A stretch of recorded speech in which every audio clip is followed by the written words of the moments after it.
Slime the Lime also makes me feel, I don't know. It's like one of those cases where it makes a lot of sense for them all to be named in this kind of regard. It should fit in a proper subgenre.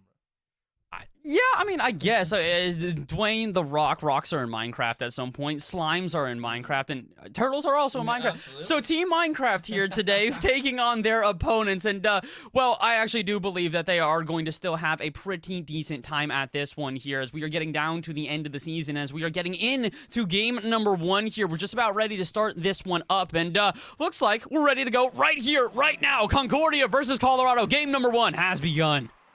There's 5 minutes on the clock as usual, and it is going to be a battle. I think it's important for Concordia to get out of the gates nicely, and that's a good shot to start the game off with. It bounces, and that might actually go in. Colorado, they started off, and they will solidify their winning ways.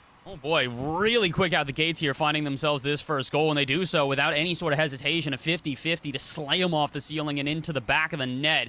And all of a sudden, we find ourselves with a 1-0 very early on. Like we said, this is the team we expect to do well, but the unfortunate reality is that we need to see a little bit of resistance out of Concordia if we want to have a good series. A good series is always important. Because if it's one of those cases, if it's a 3-0 sweep and it's still every single game incredibly close, I don't mind. If it's a 3-0 sweep where Colorado just start banging them in left, right, and center, and unrelenting as well, well, that's going to be a little bit annoying, but perhaps Concordia can find a response here to mutter some words in resistance against Concordia. We're going to have to find out. Just underneath a minute played so far here, 45 off the clock, and we're still seeing even more pressure out of this Colorado side. Uh-oh, wait a minute. They could find themselves another goal real quickly as well. Dwayne to put in their second, and Colorado increase their lead. Colorado do be up by 2 right now, and Dwayne, the one to facilitate in. Well, even if you try to chase that down, it was one of those cases where it was an initial wrong positioning. You were too far out, you can't get back in time, and then you are just kind of off the face of the earth. No real sense in getting back anymore, because there's no way. You can't outpace your opponent. It's only with positioning. So Concordia, it's unfortunate for them in Colorado. They come storming through yet again. I don't like that he stole that goal, because I think it was a good steal. I think that was probably going to be a goal nonetheless, but, you know, it's reassurance, making sure. Oh, I got to give him that, though. The bump on the line, that's pretty solid. So I like Turtles and Slime to Line combining to find themselves a third goal, and this is their third goal within a minute, Hyferia. This is getting a little bit out of hand. We need to see some resistance out of Concordia if they even want a shot at this one. I think a shot would be a very good start for them. It's at least something. With Colorado, I don't think they're going to facilitate that. And that's the problem. Colorado already, with the double tap, sure, it was stolen, but at least shows, hey, I could do a double tap easily. No worries. And, well, if it happens on the side like this for Concordia, where 3 of them miss a single ball, well, I guess I like Turtles wants to join them in as well. But Slime the Lime, he goes for a double tap yet again, goes too low. We're going to have to back down here.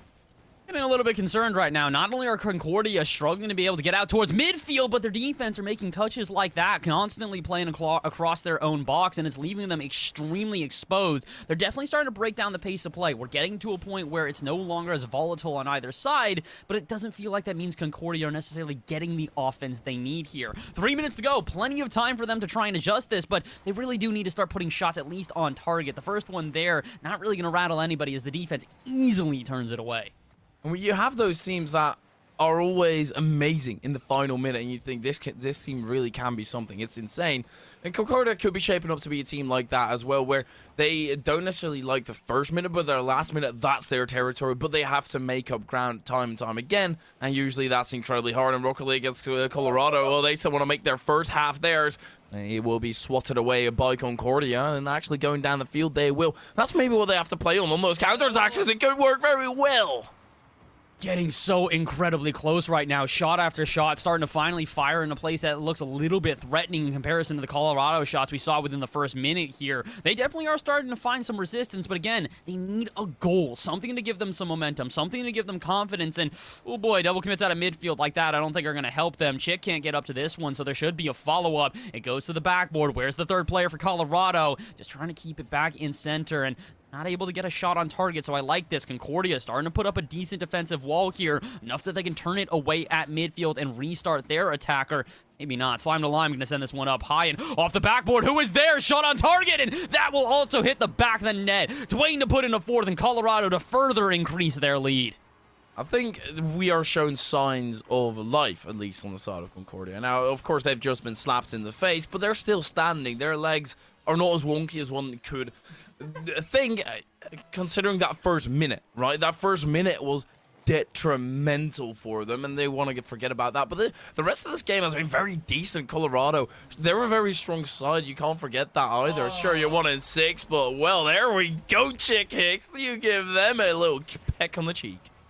That is, I mean, listen, it's a beautiful shot. This is great. Definitely not the goal you're supposed to be shooting against, though, if you're on the side of Colorado College. The good thing for them is that they've got plenty of time to recover, and honestly, they don't really need to. They've only got about 1:30 to actually hold on to this lead, and they'll take game number 1 outright here. It doesn't feel like Concordia are still getting those lethal shots that we're hoping for here, Hyferia. Yes, we're starting to see a little bit of resistance, but the unfortunate reality is that they need to start putting on shots that don't just sort of surprise the defense, but really make them uncomfortable and force them into compounding errors here, because that's what we talk about often. If you make that initial mistake, that's not the big issue. It's the mistakes that come afterwards. And for right now, Concordia, these double commits and these misses on defense are leaving them incredibly exposed. Hammering on where they leave a crack to make it as vulnerable as possible, and perhaps sneak through that crack a plethora of times. That's something that's going to be probably decided later, because Colorado, they will have finished the game if they score this. They still are not in a good position on the side of Concordia. Need to break away from this defensive end right now, but Colorado, they're still storming through, and they're getting rowdy. Those elbows are greased up, but Goosey is going to be loose and get it out to the side. Finally, some reprieve on the side of Concordia, but Colorado, they don't want to let up. They just want to find this game and make it theirs. They're trying their best to just finish this one outright here, and to be honest, I don't think they necessarily need another goal, but imagine the confidence they would run into game number 2 with if they were able to find that 5th goal. 20 seconds left, though. They're actually trying to avoid getting scored on themselves. Shot on target. Turtles, awkward position, and cannot make the save. Chick Hicks to put in a second, and all of a sudden, 20 seconds left. Hyferia, do you believe in miracles? Somewhat, yeah. Why not? Why would I not believe in it? Fair enough. At this point here, we gotta hope that they can continue with their miracles. 19 seconds left on the clock, and at this point, this kickoff, it's gotta go basically perfect for Concordia.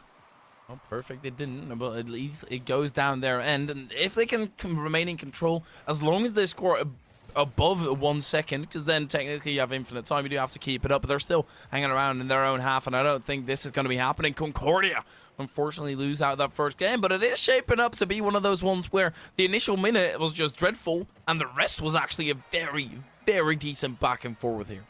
This was a good game out of Concordia, but an even better one out of Colorado. They will take game number 1 here and do so, I'm not going to say in dominant fashion, but it was definitely a place where you can see this was a team that was in control. They understood how they wanted to play this game and continue to play pretty much comfortably the entire time, and I think that's what we keep on hinting at. Concordia, if you want to try and find a way through here, you need to start putting shots on target that make the defense uncomfortable. They are very, very prepared for almost everything being fired at them, and unless we see a change, I see Colorado taking this one in 3.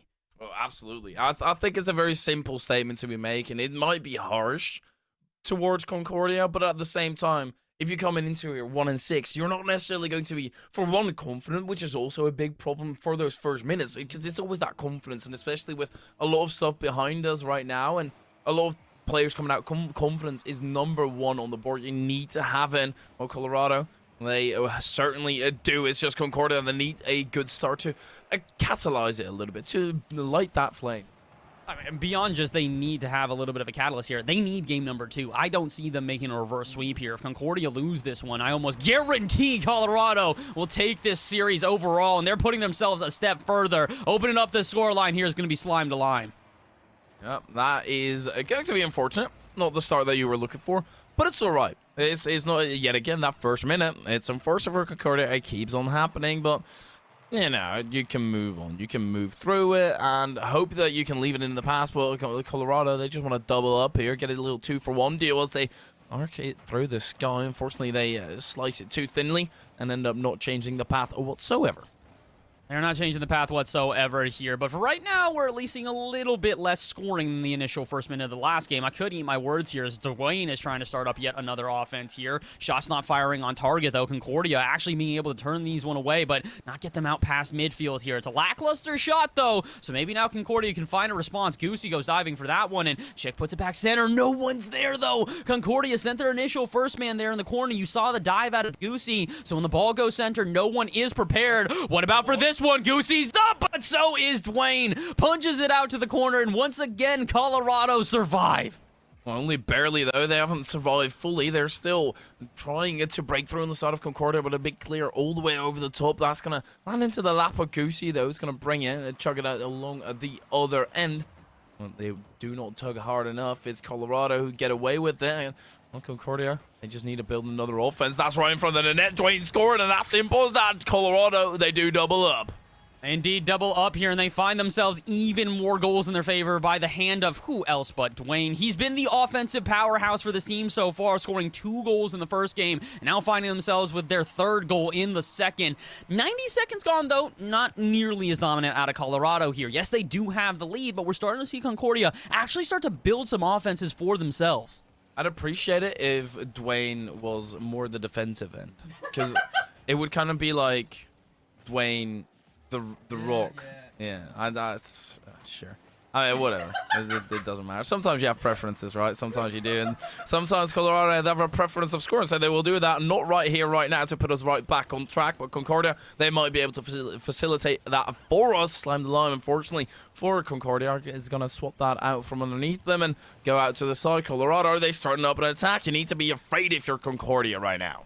Really do need to be very, very careful at this point. Concordia, they're not necessarily slipping away here, but the series is very much out of their control, and if they continue to outpour more goals against them, they're going to run into a lot of issues as they go into the 3rd game, having a reverse sweep, and oh boy, they might just have to if Colorado can punch themselves a ticket in this 2nd game here. Halfway through, they've got a 2-0 lead, but they're edging on finding a 3rd here. They're getting close, but Goosey, they find a response! Bar down and in from a redirect out of midfield, and Concordia get on the board.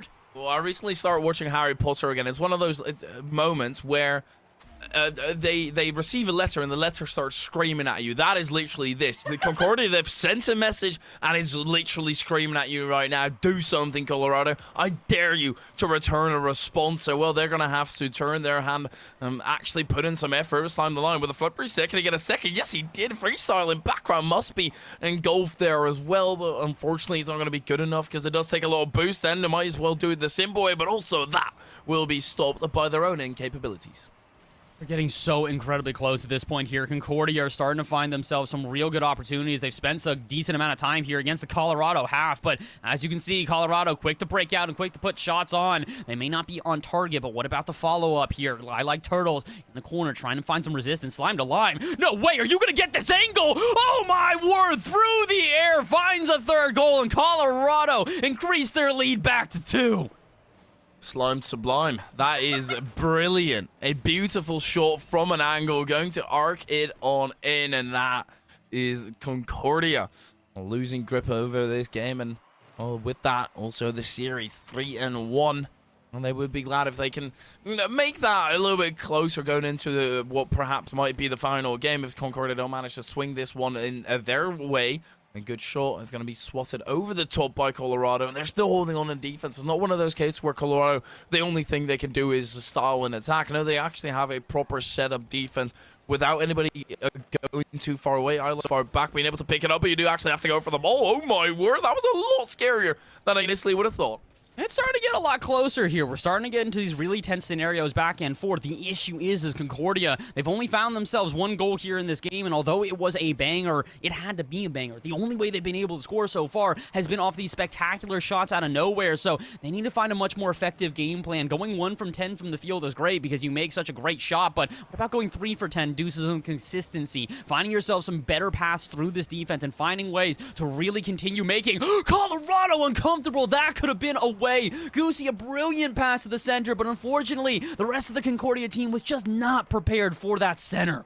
The manifestation needs to happen from Concordia, and they need to get it into their own heads and manifest it there that they can actually get into the attack. Because of what I'm seeing right now is Colorado, they're all over in Concordia, putting 6 feet deep. That is probably, I'll remove the probably from that sentence. That is going to be the game, and the curtains are closed. I think indeed that will be that. And honestly, it's not too surprising. Colorado, they have found their ways through here. Get 4 goals, make sure that 2 of their players have at least 2 goals apiece, and then pick up a playmaker for one of their people. Slime game number 1 found 3 assists. This time, it's Turtles who finds himself 3 assists. And honestly, this is why the team has been so effective. They've worked well as a unit. There's not a single player on this team that is the sole force of striking every single time. It's just all 3 of them doing a really good job at operating around this pitch, rotating correctly, and playing carefully enough that they do not let it slip away from them. Concordia found themselves ways to poke and prod and get a little bit further through. Can they find themselves a way to win a game in this series? Clock ticking down, 0 seconds on. At this point, it's all a formality. Colorado want to get 1 more for the road, and Concordia, they just want to get on the road and get into game number 3. Colorado, they're not going to be changing their game plan. We can be as simple as that. That is not going to be happening. But so it's all up to Concordia. What can they do? How do they manage to pull themselves out of this rut that they're currently in? And I think that it's one of those cases where they're too far back on defense every single time, that when they do get into the attack, all of a sudden they don't have anybody there. It's a one-man attack, and well, usually the first shot doesn't go in. That's very normal in the game of Rocket League. That happens anyway. But you need that consistent pressure, and that is something that they can still very much facilitate.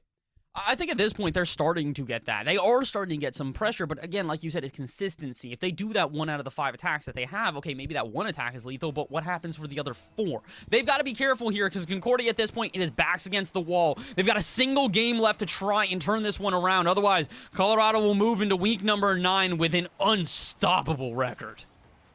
Well, it's already unsavable for Concordia, but they can still trying to find some of that prestige back. The weeks that you've lost, at least you might be able to facilitate it amongst yourselves, or dish it out, rather. That's always a lot greater. It's much better to give a loss than to take one. The Colorado, they have done that plenty of times already. Now, like Turtles, he's going in for the save chick 6. He's going to back down and hopefully get that defense in order. Goosey already there, but he's certainly the MVP. And yet again, Concordia, they need the power of the goose. They need something special here. That goose has got to do more than honk. It's got to bite at some point, do its best dog impression here, because this is a dog-eat-dog world as Concordia and Colorado continue to just battle back and forth. Is the goose bilingual? I'm okay with the goose being bilingual. I mean, hey, listen, today we're bilingual on cast. Would you want to do some Dutch casting? No, I don't want to do that to the people actually trying to watch this. That's a very good point. And oh my word, you better be watching here as Dwayne finds the first goal from a beautiful pass. Oh, that puts them in the Krankenhaus. That's German. Oh my gosh. That's German even. Triling. Yeah, triling. We're trilingual here. It means hospital for everybody that doesn't mean. Yeah. Yeah, no, it does. I'm not going to not believe you. I think that's real, but it's just... how do I verify that? There's this beautiful thing this day and age called Google, and you can verify it on that. Like now. Well, you can go. He doesn't believe me. He can go and verify, but we might not be able to watch the game. So well, source, trust me. We're gonna leave it at that. In Colorado, they're gonna trust themselves as well. They've been doing that the entire way around. They've been trusting themselves and each other to get up to the field, and then one of them puts in a solid shot. I gotta say, this is one of these things where we're starting to see Colorado both getting better and Concordia getting better, which makes this so much more disappointing that Colorado have not given Concordia a game so far here. They've put so much resistance that Concordia, despite finding good defensive plays like that, are still unfortunately not able to turn these games around. Speaking of turning around, though, Concordia, you better be able to capitalize on plays like that. Colorado basically put it at their goal, but look at how no one comes in to resist. Eventually, though, they will find it. Triple commit in the corner. Colorado can't get it out, and Concordia respond. The Dungo in the corner was so weird by Colorado. Not what you expect out of them at all. But Concordia, they managed to press where it hurts, and Colorado, if they're hurting themselves, Concordia will very much like to help out already. 1-1 right now, and that's the best standing that Concordia has ever had for a long amount of time, except for the start of the game where it's 0-0. This is basically that, but very elaborate, and there's a lot of things that happened already. It's kind of like, I don't know, I was going to say something along the lines of kind of like history, a lot of stuff happened, but we're here right now. It doesn't matter.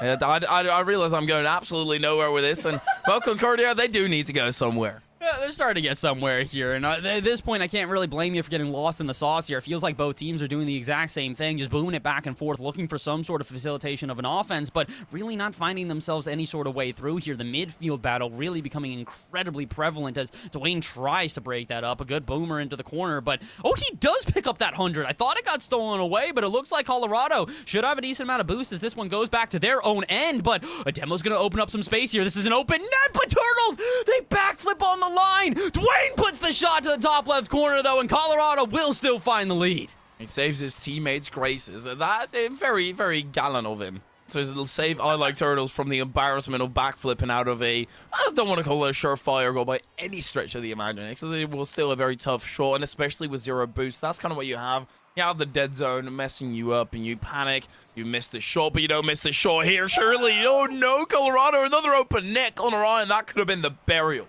Oh, that could have been the end of this game. It could have been the end of the series at that point here. 100 seconds left. Colorado want to finish this one up in 3. Don't even give the chance to Concordia, and they may not. A good 50-50 on the line, though. Goosey able to save that one out, and let's see. Can they save the series and the game? Goosey dismantles one. Can they get the follow-up shot? No. Turned away, and Colorado will actually turn it downfield. They beat one in the corner out of slime to lime. Can they beat a second? Yes, they can. Straight up center. I Like Turtles there, and they will score. What a pass. That was insane. And look at the position where Goosey was earlier.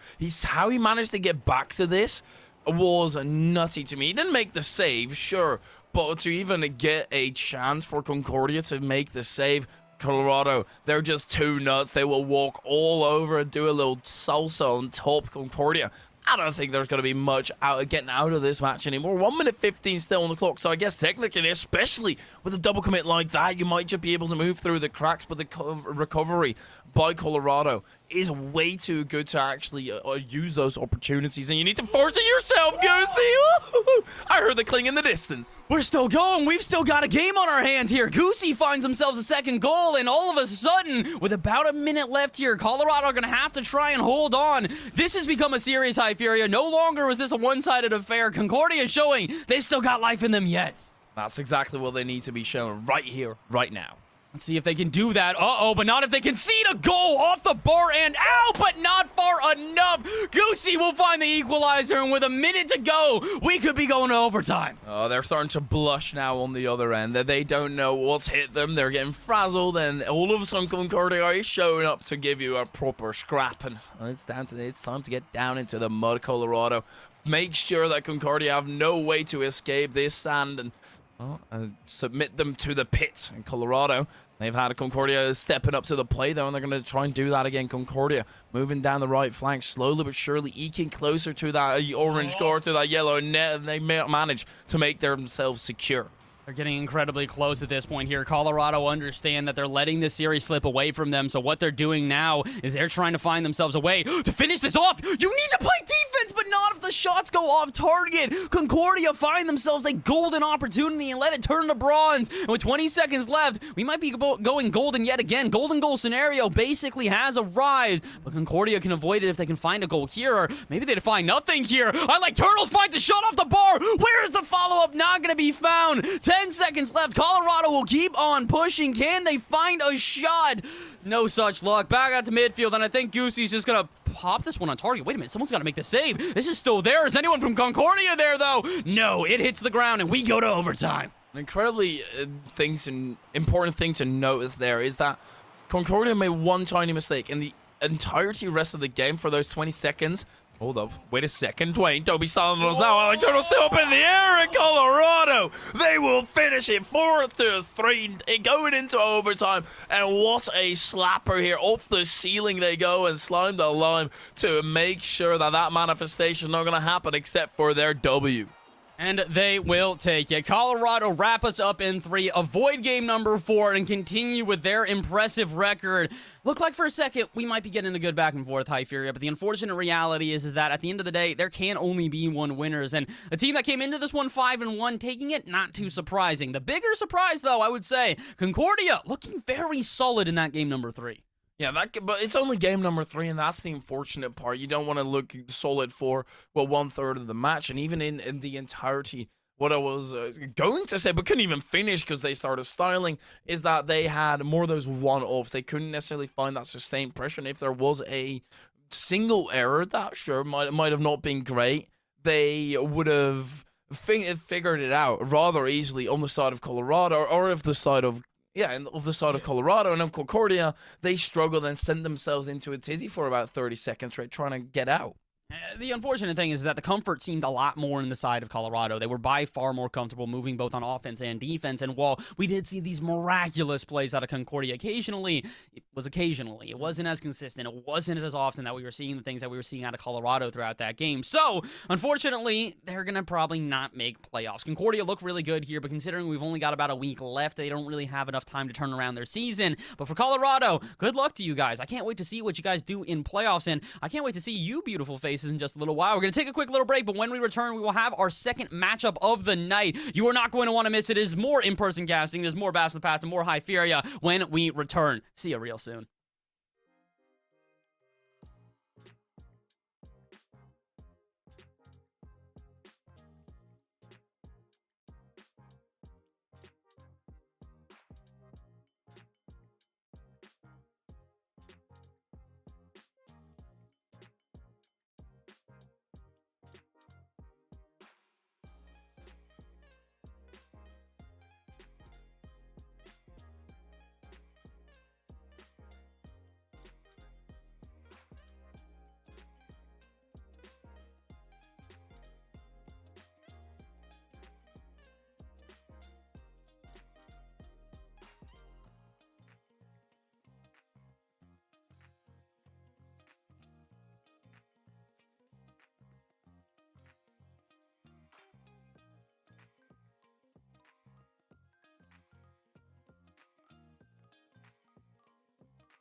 Hello, everybody, and welcome back to the NECC Rocket League Week number 7. Once again, my name is Bass in the Past, joined alongside by none other than Hyferia, and we are here with our second game of the day. It is going to be Fanshawe College versus University of Mount Union here in our Challengers Red Division. We move all the way up here, or at least close to the tippy top, and find two teams which are relatively even here. Sounds like both of them have secured 4 wins on the season, Hyferia, so this could be make or break for playoffs for either side. Well, first of all, it sounds like you're very wrong. On the side of Mount, they've only gotten 3 wins. I put up 2. So, yeah, no, no, you're wrong. I'm sorry. I hate to be the bearer of bad news, but it's 4-3 and 3-1, as we saw earlier as well. And, well, it's going to be a close battle either way. That is something you are entirely correct in, but they've had a lot of reschedule, so that's one of those ones where they're highly elusive, at least. It's a very difficult team to try and sort of collect and figure out how they're going to play. When you look at the comparison of the games that they've played against each other,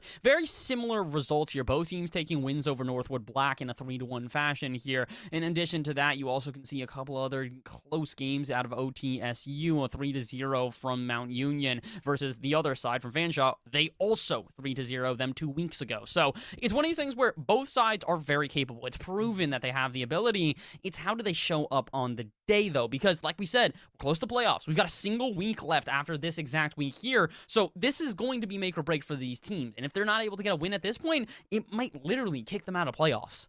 It will be as simple as that. When it all boils down to it, you best come out on top. You need to show up every single week, but earlier in the season, it doesn't necessarily matter that much, but when you're this close to the end, you need to perform. So let's have a look at what they're going to be coming out with to put that performance up as well. The first roster, Fanshawe, going to be Baxter Van Rye, I'm pretty sure, and Jackie Moon. They are sophomores and a freshman. I do like that. And indeed, it is a Van Rye. So I'm glad I remember that at least. Well done. Better than I here. And Van Rye is a player that we are going to remember. They've been around for a while. Fanshawe, one of the first teams to join into the NECC, and they've been good. But since they joined the NECC, a very impressive roster here, and a very young roster at that as well. Freshmen and sophomores only, meaning they've got this roster for many years to come. But meanwhile, on the other side, from University of Mount Union here, a completely different roster, and one which should be capable as well. But it's going to be Twist, Candy, and Finding Cade. A little bit more of an experienced roster here, as we've got no freshmen on the team. And a lot shorter study names. Very important. Studying English, business, and education instead of, I don't even know what it was, computer programming and analysis or something. Hey, it makes it easier for us to see that rather quickly, but it's not going to help you on the field of Rocket League. We have seen a lot of people who have not even started university grasp the top of the game. So, well, evidently that does not matter whatsoever. You do still need to get a win. Unfortunately, that does not change, but we're going to be starting and getting underway very soon. And we're just about to get into game number 1 here of this best of 5. And like we said, this is an important one for both of these teams. So let's see, what have they got as we get onto the pitch and get into the action. Fanshawe versus Mount Union here in game number 1. And like we said, both of these teams skillful, so getting a win in game number 1 could be make or break for the series.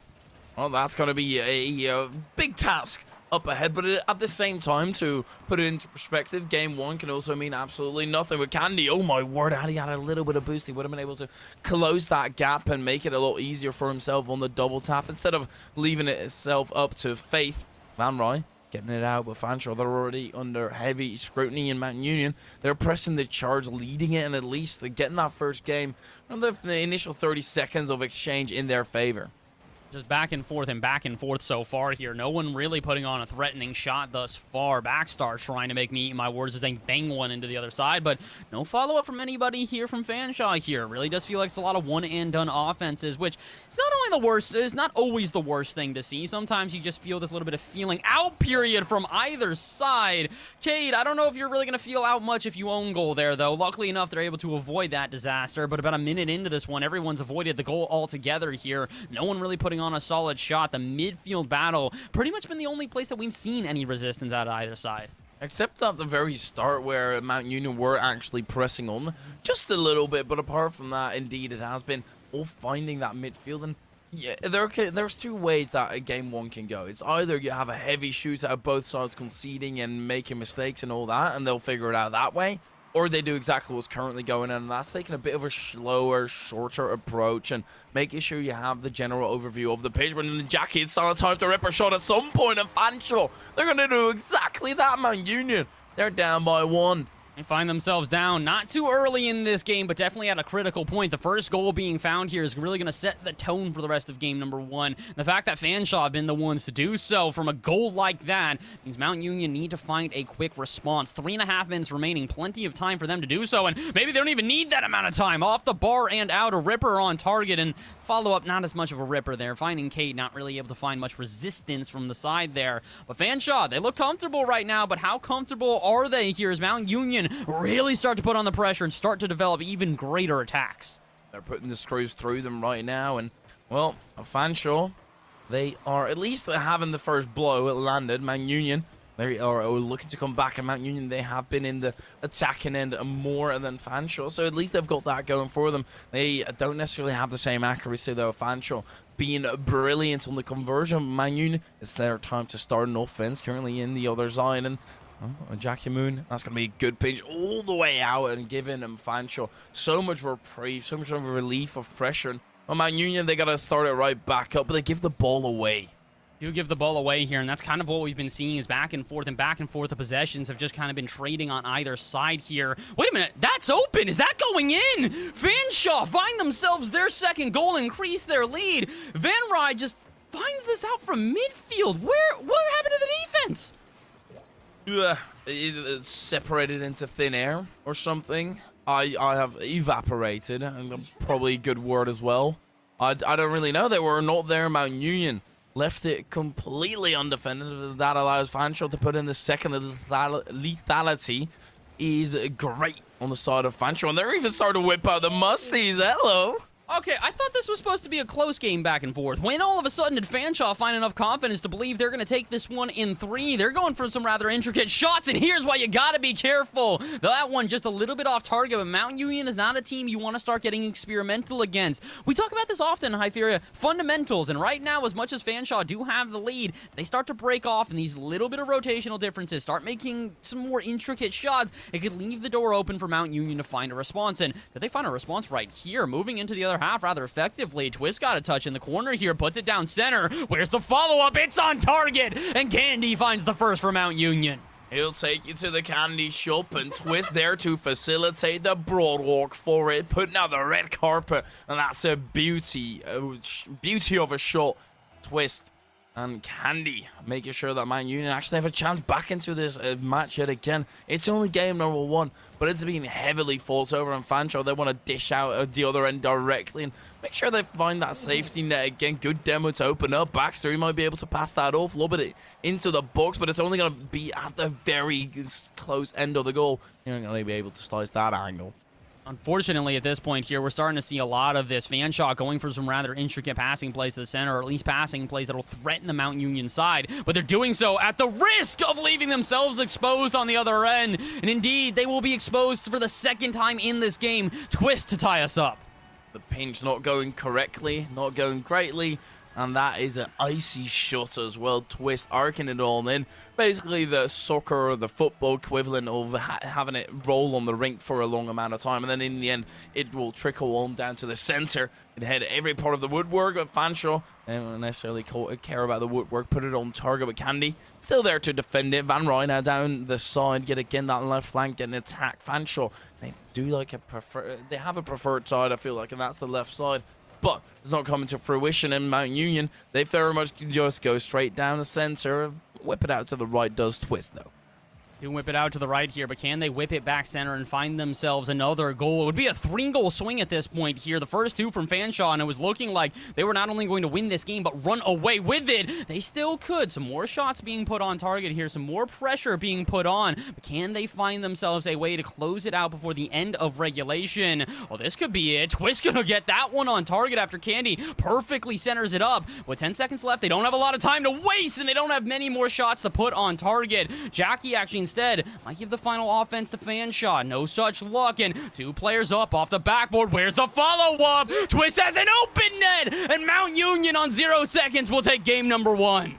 Oh my, what happened here? Finding Cade faking out 2 players, and that's the a word we were saying already so many times earlier. One shot doesn't work. You will get absolutely clobbered if you only have one shot. Back down, go for a second one. What works is putting one close to the goal, make everybody panic, just like you saw right now, and then putting in the second shot when the entire defense has already evacuated. So incredibly smartly done there.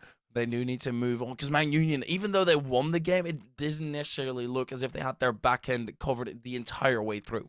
I think the big issue we're seeing right now is that this is still a very volatile game. It's 2 goals initially to go in favor of the Fanshawe side, and then immediately after that, Mount Union score 3 in a row and do so on 0 seconds. It feels like once momentum goes in favor of one of the 2 squads, they just kind of run away with it, and they continue to hold that momentum in their favor until eventually they win. So, game number 2, I want Fanshawe to play this one a little bit more carefully. It felt like once they started to find their confidence, they went for some, let's call it intricate passing plays, intricate shots, and some odd rotations. Like we said, the fundamentals are a fundamental for a reason, so can Fanshawe hold on to those and find a win, or will Mount Union dominate from here on out? Only time will tell, but the first offense does look like it's going to go to Mount Union here in game number 2. Oh, maybe not. Backstar shot off the bar. I thought that was going to be easily turned away, but apparently Fanshawe, they'll continue on offense. Oh my, sitting here on the...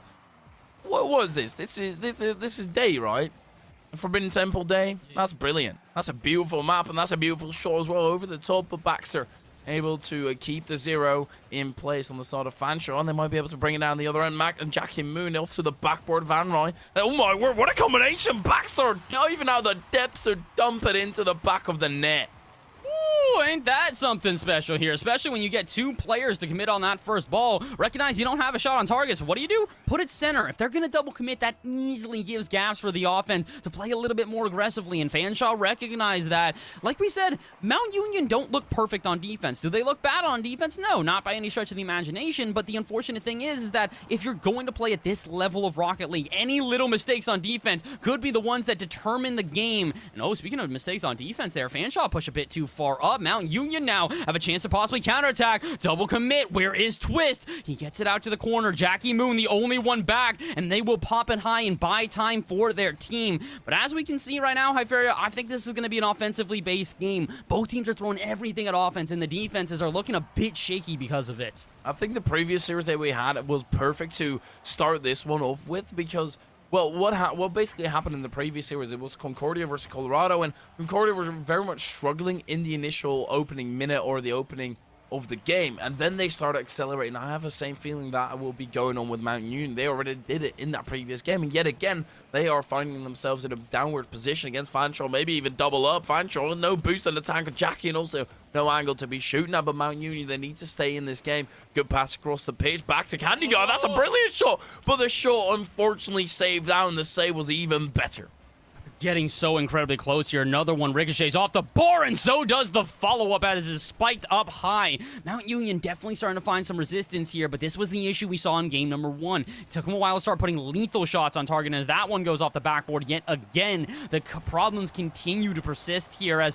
I don't even think that was going to be on target. Yes, they make the save, but at this point, Mount Union, you need to put something that definitively goes into the back of net, not just has the potential. And as that one rips off the backboard yet again, Fanshawe, they're thanking their lucky stars at this point here because, in my opinion, if one of those shots had gone on target, we have a tied ball game here. But instead, we move into halftime, and Fanshawe can still hold on to their 1-goal lead. Maybe not. This is an opening here as Backstar not in a comfortable position, but they still make the 50-50. And we do cross the halfway point as it's still Fanshawe with a 2-goal lead now. A second one to go in from Jackie Moon. The first shot, dreadful, absolutely horrid if you count it as a shot. It wasn't. It was just Baxter baiting out the defense. Yeah, go and make the save. I'm putting this right on you purely so you can't actually do anything with it. It was brilliantly thought of by Fanshawe, and they're able to get another goal because of it. Mount Union, they really need to up the thrust. You already said it. They need to start scoring, and well, they will try and do so right here and right now, moving down the other end. But it's Van Ryn still solidly in defense. And Mount Union, sometimes they just overcommit because they do get too eager to actually pop that goal into the back of the net. Jackie Moon with 0 boost, and I'm going to be trailing that one down. And it's actually a shot out of absolutely nowhere. Mount Union, they were trying to find a way back and give themselves a chance. they're starting to find a way, but I think the big issue we're still seeing here is that a lot of these openings, if you will, a lot of these opportunities are coming from a weaker defense here. It feels like the teams are still very offensively based, so when the defense comes around and it's not quite prepared, that's where we really start to see the vulnerability here. So, Mount Union, you definitely have the ability here. It's very clear that Fanshawe are not perfect on defense, and you will take full advantage of that. I gotta say, it's a great play, but this pass is immaculate. That's what Mount Union have been doing the entire way through already. Their passing plays have been insane. They've been linking up like nobody's business. I'm sure they haven't put a stop to it, but it was usually that ending shot that was not up to par with the rest of the play, thus not getting themselves a goal, and you still are down by 1 on the side of Mount Union. Even after that immaculate play, it doesn't count for 2, even if you did it with 3 players. And Fanshawe, they still have 1 minute 18 to try and hold on Mount Union. They're pressing the charges, though. They're not going to be going for a pass here. Finding Cade just goes for a shot directly. It's hanging in the midfield. Nobody there to close the gap. Jackie Moon will finally arrive, rips a shot from distance. It's a really good 50-50 from Twist as well, because all of a sudden it's going to lead to some offensive pressure. Brilliant touch on the line to keep that one out, but can they do it again? Mount Union feeling the pressure here as we get into the final minute of play, and they need to find some sort of resistance here. That's another really good passing play. Twist tries to read that off the backboard as well as, again, Mount Union continuing to show themselves as the stronger team when it comes to their linking up as a squad. Yes, maybe Fanshawe have a couple of players with some better mechanics, but can you battle this one out? This feels like, as much as not to, hark on the past, this feels like this weekend for Rocket League. RLCS, basically G2 working as a unit. Meanwhile, you've got the offensive masterminds from Queso. Which one wins out here? It could have gone either way, and it can go either way in this series, especially if Fanshawe can close it out. But with just underneath the 20 seconds to go here, Mount Union are not giving up, Hyferia. They still have a chance. They both have their individual playstyles, which makes for such an interesting match. But it's not interesting if Fanshawe just wins it outright and we don't go to overtime, right? So let's just have that Mount Union. They're trying to provide that forward pass over to the mid, but that's going to be blocked by Fanshawe. The turn-in is going to be awkward, but Twist manages to keep it off the ground for now. At least puts it up far forward, but Fanshawe, they manage to stomp it into the ground and make sure that they find themselves a win in game number 1. Find themselves a game and do so to even out this series at this point here. Mount Union finding themselves a good turnaround in game 1, but Fanshawe find themselves a way to hold on in game 2. The big difference, because Fanshawe, they got 2 goals in game 1 and then just completely let the game get away from them here. Now in game number 2, they reestablish themselves. They show themselves as a strong squad.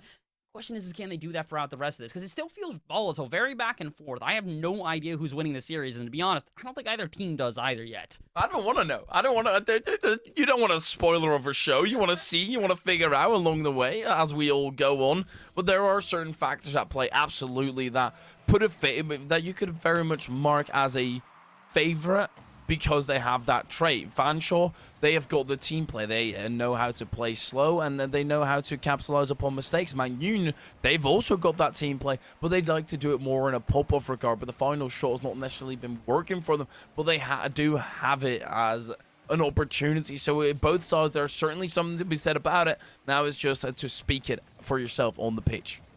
Let's see, can they yell louder than their opponents? Who's going to get more energetic? Who's going to get more into the game? And can they find themselves that early goal? Mount Union finding themselves some really solid early offense, but can't do much with it. Uh-oh, and Twist is overextended.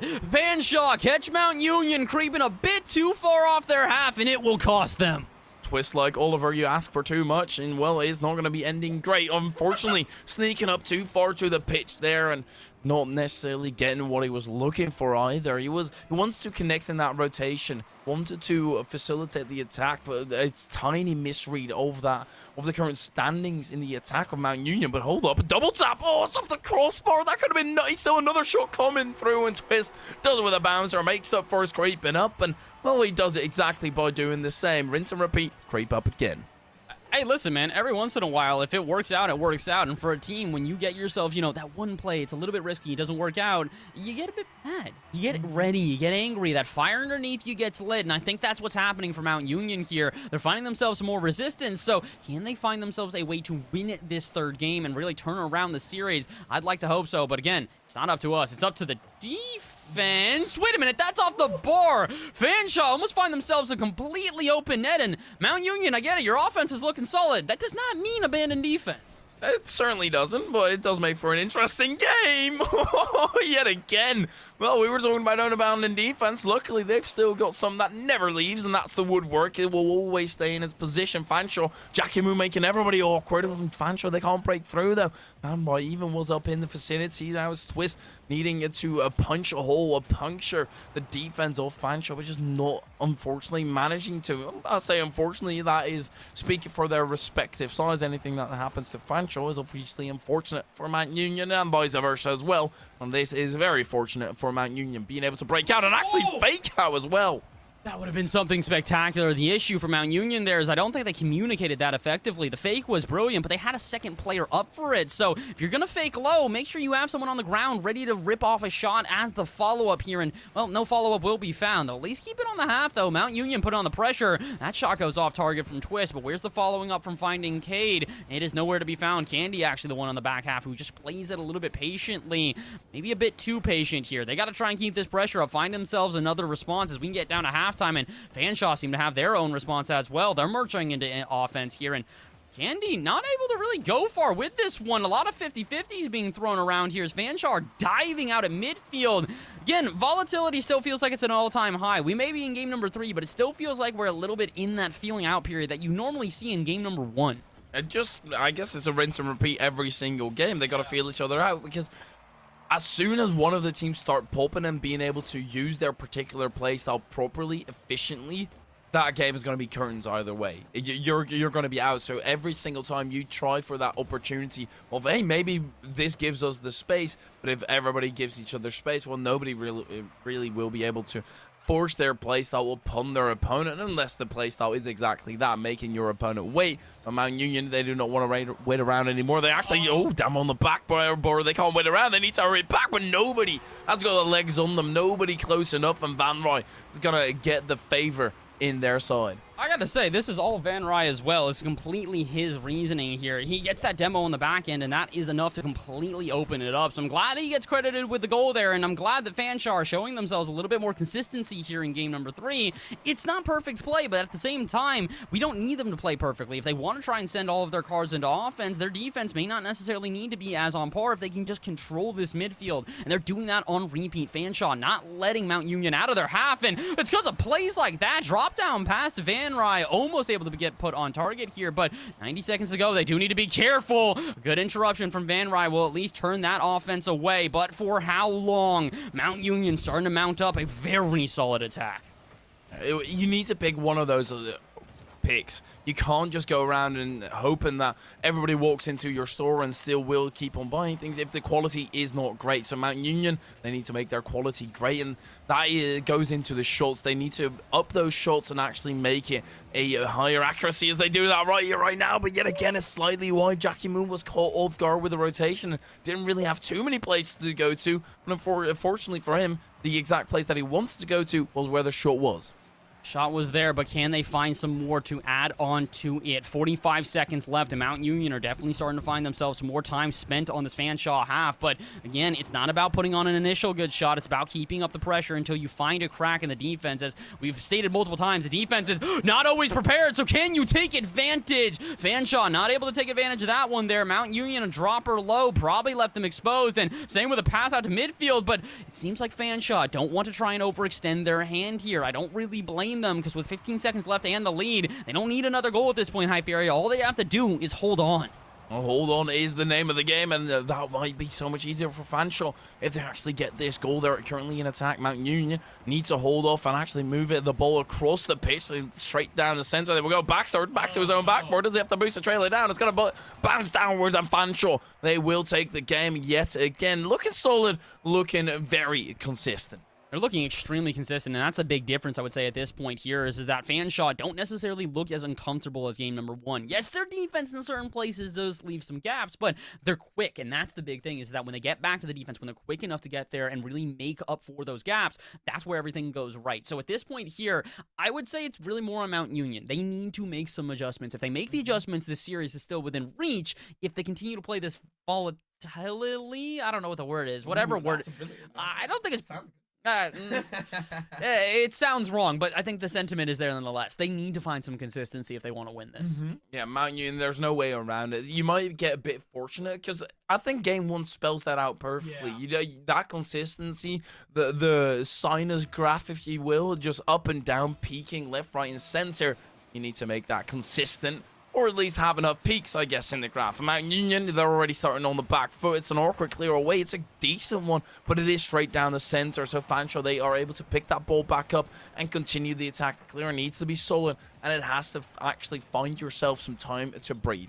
We're finding a little bit of time to breathe, but not much time here. We really go into game number 4, just full guns blazing on either side. Both teams just ripping it off here, and Mount Union probably should have found a ripper to follow that one up. Candy Guy gets it center, but no one is there to make a shot, and this has been the issue so far here for Mount Union, is that they've been focusing on banger shots, but not focusing on offensive pressure. Speaking of banger shots, though, this one's off the bar. Where's the follow-up? Not going to be found, and once again, Fanshawe, they are able to hold themselves into their opponent's half, but know when to back off.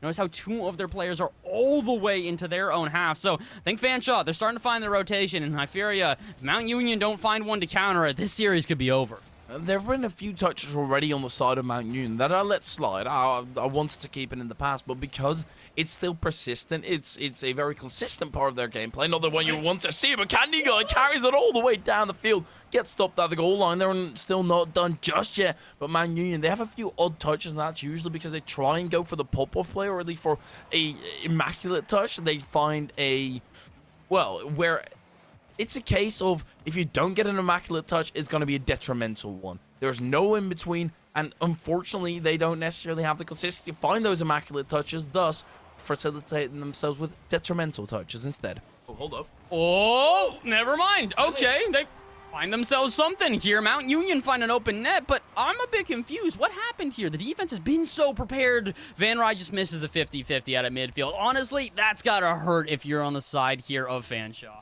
Oh, you got to move on, though. It's unfortunate, but next goes.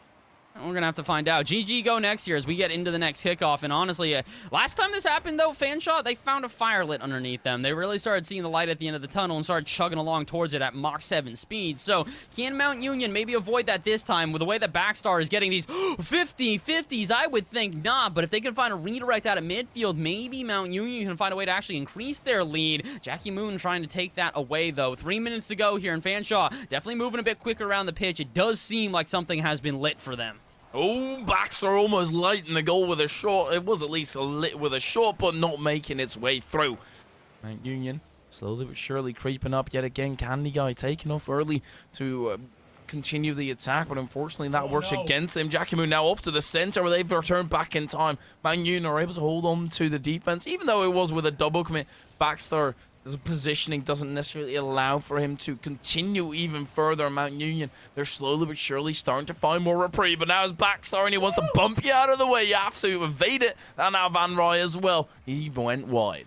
They're trying their best here. They're getting some more resistance. They're starting to find some solid shots. But again, it doesn't matter if you have those solid shots if you can't keep up the pressure and find a weakness in the defense here. Mount Union are a lot more prepared this time. We asked for them to make some rotational changes, and they have done more than just that. They've adapted beautifully and made saves like that along the way. Candy to keep this one out. And with 2 minutes to go, they may have to do that a couple more times. Those spectacular plays that we've been talking about really are going to need to become commonplace here. That risk factor, something they need to calculate oh so perfectly. And speaking of risk factor here, no one from Fanshawe wants to go up to this one. They recognize Candy is just going to dump this out to midfield, and they'll be able to continue with their attack. With 100 seconds left, how many more attacks do they have, though, Hyferia? The clock is ticking against them, and if Fanshawe give up this one, we head to game number 5 to determine it all. It's important for Mount Union not to overstep their bounds and continue with heavy attacking, because they don't need to anymore.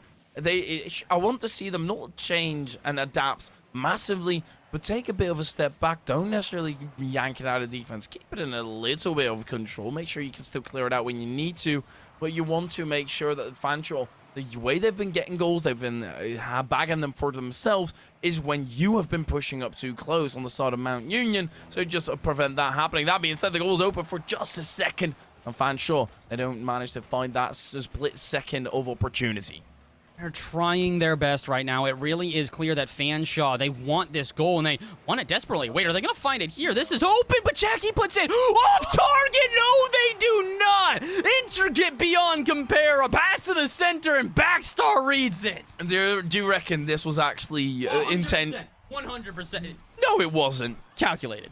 Okay, sure. I mean, sometimes... but it was exactly what I said them not to do. They went out of defense. They gave them time to even pinch it inwards, and now they're looking at a tight scenario. It's unfortunate for Mount Union, but they still have a tied goal scenario to go into. So 30 seconds. It's just looking like an overtime, Bass. Oh, it's looking like an overtime, but unfortunately, that is not set in stone quite yet here. We are only hearing the warm-ups of that lady, not quite hearing her singing. Uh-oh, wait a minute. It looks like Mount Union, they're in a bit of an interesting position here. They've got Fanshawe on the ropes. They've got them awkward. They have a pass center, but Jackie reads that. Well communicated, and it's actually going to leave everybody exposed here. Mount Union scrambling back, 10 seconds left, and Fanshawe should have the last offense of this game. Backstar puts it up high. Where's the follow-up? Jackie waiting for the pass center, and that'll do it! Fanshawe close the series in 4. The hands of everybody quickly getting located on their head, the hair being pulled out. But what a win by Fanshawe, and what an unfortunate loss by Mount Union. They're not going to be happy with this all out of the lobby within a second, and I can't even disagree. That was ridiculously unfortunate, and unfortunately, it was due to that inconsistency yet again in defense, struggling to break out. And what happens? They concede and lose the game. And we were warning about this as well. We were saying, please don't overextend at this point. Just focus on playing defense. Focus on getting to the next game. And they started getting eager. They didn't think that one goal was enough, so they started to find another one. Give up that goal. They get more eager because all of a sudden they've realized they've given up that lead, so they want to try and get it back. And what's the story called again? What? Something like Icarus, I think it was. Yeah, exactly. Overzealous, man. It's what it is, and it's an unfortunate reality that the team has now got to face for the rest of their season here. Because, like we said, two very good teams, but for Mount Union at this point, this is going to make their chances of playoffs a little bit slimmer. So they got to try and bounce back next week, Hyferia. At this point, it is do or die. This team needs a rebound. Absolutely, you have to get that going right here, right now. And, well, just as Icarus flying close to something, we are also flying dangerously close towards that break. But we do have another banger matchup ready for you right after this one. It was Center College versus East Carolina University Black. Some proper records going into this, and it will be a scrap and a half. Don't want to miss this. Make sure to stay tuned. See you back in a little bit.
Hello, everybody, and welcome back to the NECC Rocket League Week number 8. Once again, my name is Bass in the Past, joined alongside by none other than Hyferia. IRL this time, something special. And, well, we know that we had a little bit of a special circumstance coming into this one. We apologize. Rocket League updated midway through our third series of the day, so we were unable to broadcast that one. But we have solved our issues. We have figured out the technical difficulties, and we are here with our fourth series of the day as Concordia University, Nebraska take on George Fox University here in our Navigator Cyan division. And this is an interesting one, Hype, because, yes, theoretically, they should be two strong teams, but the record's rather different in comparison. Well, they're different, but we also have a lot of missing information on the side of Concordia. So, yes, it's not necessarily looking great for them. They're coming into this with a 2-2 record, while they, oppose a 5-1 record on the side of George Fox. Yeah, they're balling out here. They're 5-1.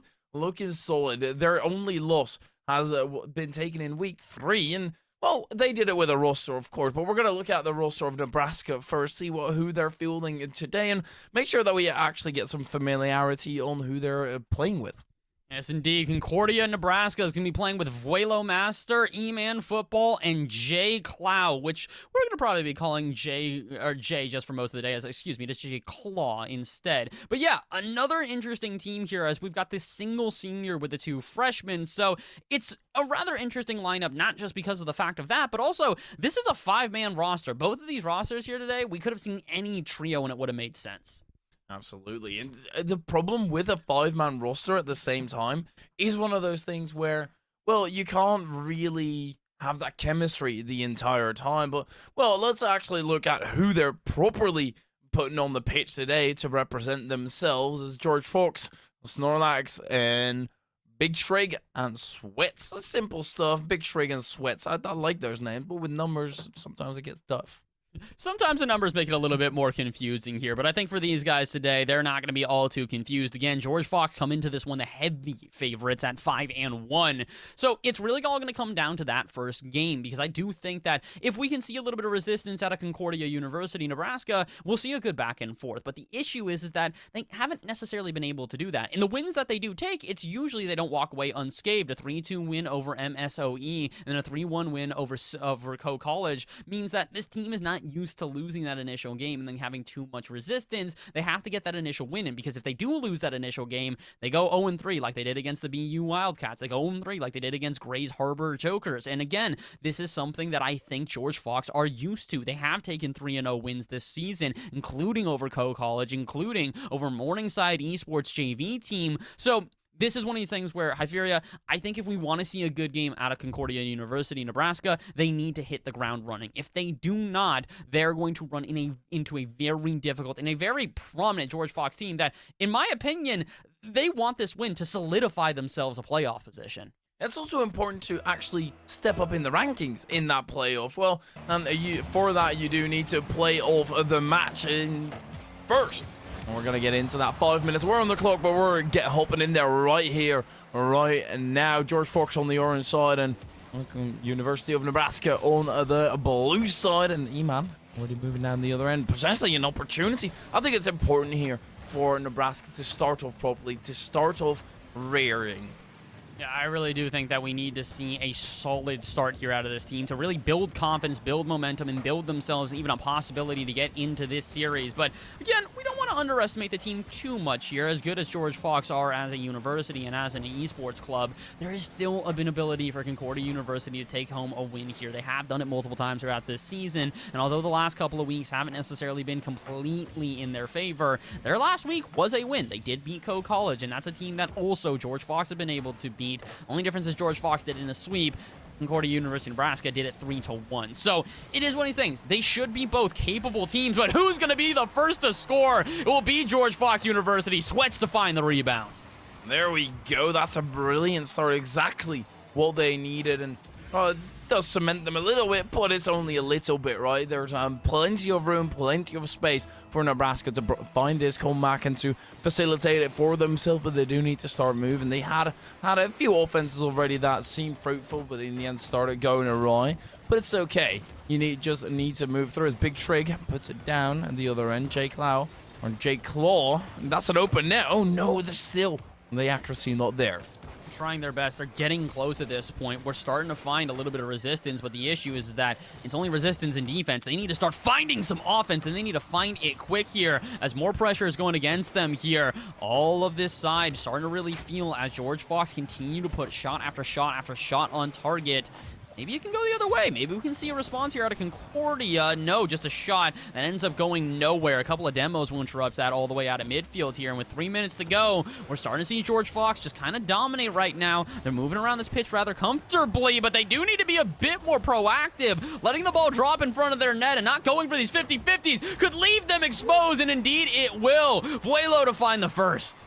That's the equalization, exactly what you need, and a weak clear out. Vuelo was all over it. The ball just got popped up into the midfield, and he directly responded, and that's exactly what you need. It's a brilliant equalization, but you do need to actually get a goal when you create it yourself. You had a heads-up play of realizing your opponent's mistake, but those mistakes might not be happening the entire time, so you have to take matters into your own hands. As E-Man tries to do that, gets blocked right at the road. J-Claw up high, that's past everybody, and E-Man even going for the read.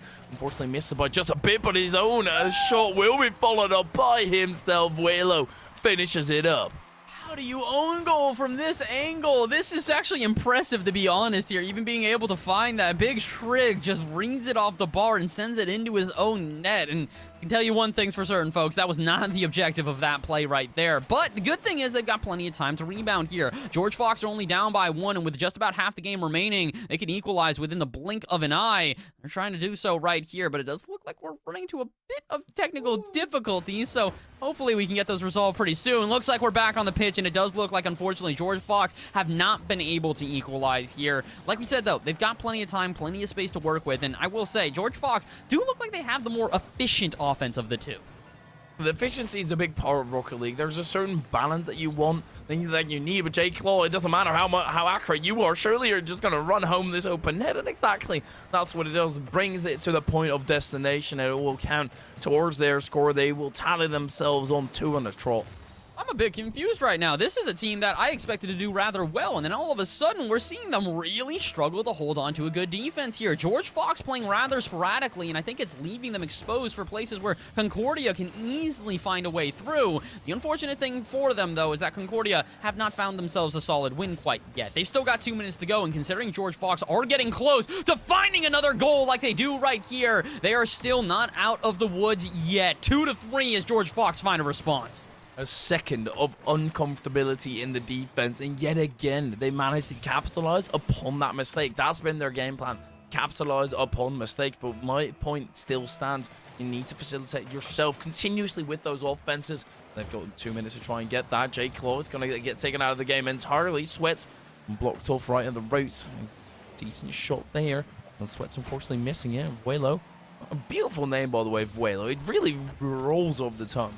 It's a nice one here, but unfortunately, name of the game is not necessarily going to really make much of a difference right now. It's really going to come down to which two teams can find themselves a little bit more consistency, because as you can see, GFU still struggling on defense here. They're giving a lot of time and possession to Concordia, and as much as they want to bait their opponents in, maybe you should just get in the way first. Jay puts that one barely off target, but with only about 90 seconds to go here, GFU cannot afford to be stuck in their own half. Concordia and Nebraska are looking to just close this game out by wasting as much time as possible. Maybe a 50-50 here at midfield can turn this one around. George Fox starting to get an offense together. Sweats to send this to the backboard. Or not. It's actually on target. I thought that one would maybe be a pass to another player, but as the defense isn't prepared, they'll catch him off guard.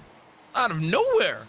I don't even know what happened. It was just a good shot. Yet again, it's one of those ones where it's somewhere in the middle. We thought it was off the backboard. They probably thought that initially as well, and then realized, oh heck, we got to go up for this. I need to jump to the sky, you backflip or whatever happens, and you manage to get that goal. Brilliantly deserved by GFU. This is the time. It's all back. It's all equal, and Concordia, it's their turn to strike again. See if they can do exactly that, though. With only about 50 seconds left, they don't have a ton of time to try and take this one back in their favor. And similarly, GFU do not have a lot of time to run with the momentum that they have now built. Oh boy! But do they have the momentum? And do they have the save? No, they do not. E-Man football to put Concordia back in the lead. The patience by Vuelo there to just wait for a little bit, see what happens on the bounce, and then be on the pounce. Exactly what you need to be doing. Concordia They managed to get themselves back in the lead. 36 seconds remain for GFU to bring this one back on the kickoff. It's going to be an important part, but not like end all. Oh my, that might actually be end all, but it's high, and it will swat out to the side. Snorlax is able to get back in time. Just barely able to get back in time, though, is the unfortunate thing, and that's going to mean more pressure here for Concordia. 20 seconds to go, and at this point, George Fox need to break out, and not only break out, but find an efficient offense. That's a double commit, though. If they can boom this downfield, they should be able to clear out of their half, but not if all three of them commit to the wall. What are you doing? Pre-jumping from the other angle. This, for certain, has got to be the end of this game. George Fox are locked into their half, and apparently have no way to get on out, and as they pinch it against the ground, Concordia White will indeed take game number 1. It was an uncomfortable game 1. I think that perfectly constitutes it. It's game 1. It's alright if there's some awkwardness and some things that don't necessarily go right, because it doesn't matter, right? It's only game number 1. You have a best of 5 to play with. It's not necessarily you have all the time in the world. You do need to actually start eking towards victory, but there were certain parts where they did spell confidence within me, and that's exactly what I like to be seeing in that game number 1, at least to see whether they can do it. Again, this is what we were talking about, is that they need to try and find themselves a win in game 1 just to build some confidence and momentum. They come into this one 2-2, taking some losses earlier in the season that have really set them into a bad position. Meanwhile, you go look at George Fox, and they've been on a winning streak. They've won their last 3 in a row, so this is a team that is not familiar with having resistance early on in these games. The good thing is that they should still be pretty capable here. I don't think that this is going to be an easy win here from Concordia University. As much as they may have found the first win of this series, they've got a long way to go before they can really solidify this win of the series overall.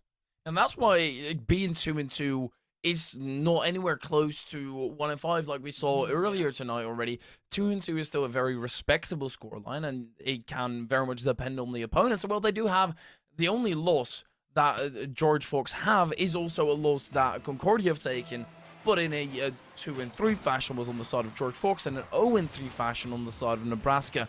But that was only one series, and we haven't just seen too much. The Sweats trying to fake it out and actually going coast to coast. Hello. All right, Sweat, so that's how we're going to do this right here. Fake them out, get in their minds real early. E-Man's expecting 50-50. When it doesn't arrive, Waylo expects the exact same. Jade tries to come through and make the save, but just cannot. In 6 seconds into this one, already George Fox looking like they might turn this around. Hyferia, that might have just lit the flame. We've been talking about it all night. Sometimes when a team takes a loss, rather than it being deflating, just gives them extra motivation. Well, that motivation, the mentality, no, that might not matter if you leave the ball going through your defense. You need to be careful if you're on the side of GFU. Yet again, nobody defending this. They do manage to turn it back in time and go get it out to the side out of danger, but it's still not looking consistent. Whatever statement you just made in Bass, it's great, it's brilliant, it doesn't apply here. I don't think GFU, there's been a big turnaround. It looks uncomfortable. Still, they're holding on, I guess. Sometimes if you're hanging by the edge of a cliff, it's certainly not going to be comfortable, but as long as you're not falling, you're still in a decent position. Again, it's not like they look poor right now. I think the unfortunate thing for GFU, though, is like you said, they're just kind of teetering in between stability and finding themselves momentum in their favor. If GFU can continue to put shots on like this, they should have a shot to take this game, but at least they have found themselves a second goal within the first minute. GFU, they like it in the mud. It's like Bear Grylls. Give him city life, he doesn't like that. Give him the jungle with 25 pythons around him. Well, that's exactly his territory, and the same goes for GFU. The pythons, or a single wild animal, well, they're certainly there on the side of Concordia, looking to pounce on your very misstep. And as soon as you give them an opportunity, you're going to bang it into the back of the net. But unfortunately for now, Concordia are struggling to break through. GFU, they're stacking up on the defensive end solidly. They're stacking up very well right now, and the unfortunate reality is that Concordia, they might have found a team that was not necessarily awake in game number 2, but they have woken up, taken their morning coffee, and they are ready to get out the door. And they're doing so, marching through. This early jog is really something special as it turns into a sprint, as GFU continue to put the pressure on, continue to not allow their opponents out of their half. And this player in particular is the reason why Sweats picks up a hat trick within about a minute and a half. The triple threat, but not in the terms of the GFU players will be in combining and performing in triple threat. Sweats just decides to do it by his lonesome. Sometimes that just works. If you have one player to pop off, and that can be that catalyst, it's working out perfectly for them. It's still not half time, and I did say there were some oddities in the play of GFU, so I don't think they're out of the woods just yet. I don't think they're out of the woods, not by a long shot right now. The just unfortunate reality is that Concordia, you want to prove us right, you need to get a goal. You're running out of time here. Yes, there are over 3 minutes remaining, but considering how often GFU have been able to find goals, I don't think that they're done quite yet with this game. I have a feeling GFU are going to try and score a couple of more, or at least keep the pressure up and fully solidify this win. That being said, there's a little bit of volatility right here. Maybe the first goal, not in favor of Concordia. The demo instead of the shot. I get it. It's not a bad idea, but in practice, they probably should have taken a different approach there, Hype. What has just happened? I thought the player that passed it into the center was following it up as well. And then they just missed. It was simple as that. Concordia, a golden opportunity gone begging, unfortunately, for them, but they can still bring it back. It's only just across halftime. We've seen plenty of craziness already, and it's looking to continue here as Sweats just picks it up, and that means danger. They swat it out directly. Swat it out directly, but how far can they get it away here? GFU getting pressed into their own half, but immediately finding a response and sending it back the other way. We've got 2 minutes to go here, plenty of time, but it doesn't feel like Concordia are nearly as comfortable as in their first game. Another really good example is they just whiffed that one on the line. Feels like game number 1, Concordia, they had a couple of jabs back and forth. It's a boxing match looking for the knockout blow, and we get into round 2 of this one. Rather than continuing to spar, it's uppercut, uppercut, uppercut. GFU finding themselves these knockout blows on repeat, and Concordia, they'll get back up. They're not going to let it clock down to 10 seconds yet, but they're not really getting any responses here. 90 seconds to go. I still believe in Concordia, but they really need a goal on the board. Uppercuts usually only work when you're unsuspecting, when you don't see it coming, and well, that is happening the entire time. They don't see it coming, and now the GFU, they are coming on, charging on through, and love my pancakes. It loves its goals as well. It's not with a pancake, but it is at the same time. Hey, listen, man, it's sweet like syrup. It's going to work for this one here, and honestly, this is a beautiful way to get yourself a 4th goal. I think at this point, we can agree, GFU have woken up. The beast has arisen, and unfortunately for Concordia, they need to find a way to put this one back into hibernation. It does not feel like they have any sort of response in this game. They can find one here, but no Vuelo a bit too far back, and oh my word, that would have been something spectacular. Not sure who went up for that redirect. I want to say that it was Big Shrig, but if they had gotten that, that would have been beyond a dagger. That would have been a broadsword plunge into the back as they take all the momentum in their favor. For just a second, when you said, but no Vuelo, I thought it meant like, but no cigar, but then like in Spanish or something, I realized, okay, no, Vuelo is the player in here. Players or names can be confusing, but I don't think there's one thing that's confusing at all, because the facts are laid out straight in front of you. GFU are winning this game. There's not any doubt in my mind. Literally, I don't think they have the time at this point here. Yes, maybe they can get a couple of goals for the road, and maybe Concordia can get some momentum back in their favor, but that's pretty much all they can do at this point. That would be something spectacular. Had J-Claw found themselves a goal right there, it really would have erased a lot of the momentum that GFU have built, but it just kind of feels like, once again, Concordia a bit too disillusioned by their own play. They try and go for these bold attacks that just don't work, and as a result, it breaks down their defense and leaves them exposed. Couple of seconds left here in game number 2, and again, like we said, it's definitely going in favor of GFU, but now it's more all eyes on Concordia. How do they respond in game 3 to what is a blowout in game number 2? It's a blowout, but it doesn't necessarily feel like one, which is a directly very weird statement. I realize that, but it's one of those ones where it kind of feels as if they are not necessarily bagging their opportunities while their opponents, they're rapidly putting it all into a bag. So I feel like that's one of those things where you need to iron out. You have to get it consistent. You have to get it solidly to make sure you can convert on the opportunities that you are generating for yourself, while also leaving the back end completely closed off. And I think that's the big thing we're seeing right now is that they aren't necessarily doing both. And they're doing both, but in instances. One time their defense is going to be good, but then they leave their offense completely exposed. One time their offense is solid, but then all of a sudden their defense is completely exposed. Again, you look back at that redirect from Big Shrig. He gets that on target. No one is there. No one is ready to try and turn that one away. So right now we're seeing an instance where it feels like Concordia have a couple of little adjustments here and there to make. And if they can make them, this should be a good series. But if we go into this next game the same way that GFU played in game 2 and Concordia play the way they played in game 2, this series could already be over. Now, I don't want the coulda, woulda, shoulda kind of vibe, though. I don't want them to have that because, well, it's also retrospective. Always, you look back on your game and think, we could have done so much better. We should have done so much better, and we would have done because of blah, blah, blah, blah, blah, blah. That doesn't matter. He's right here. You're on the battlefield, and you need to make sure you've got those bayonets pitched perfectly.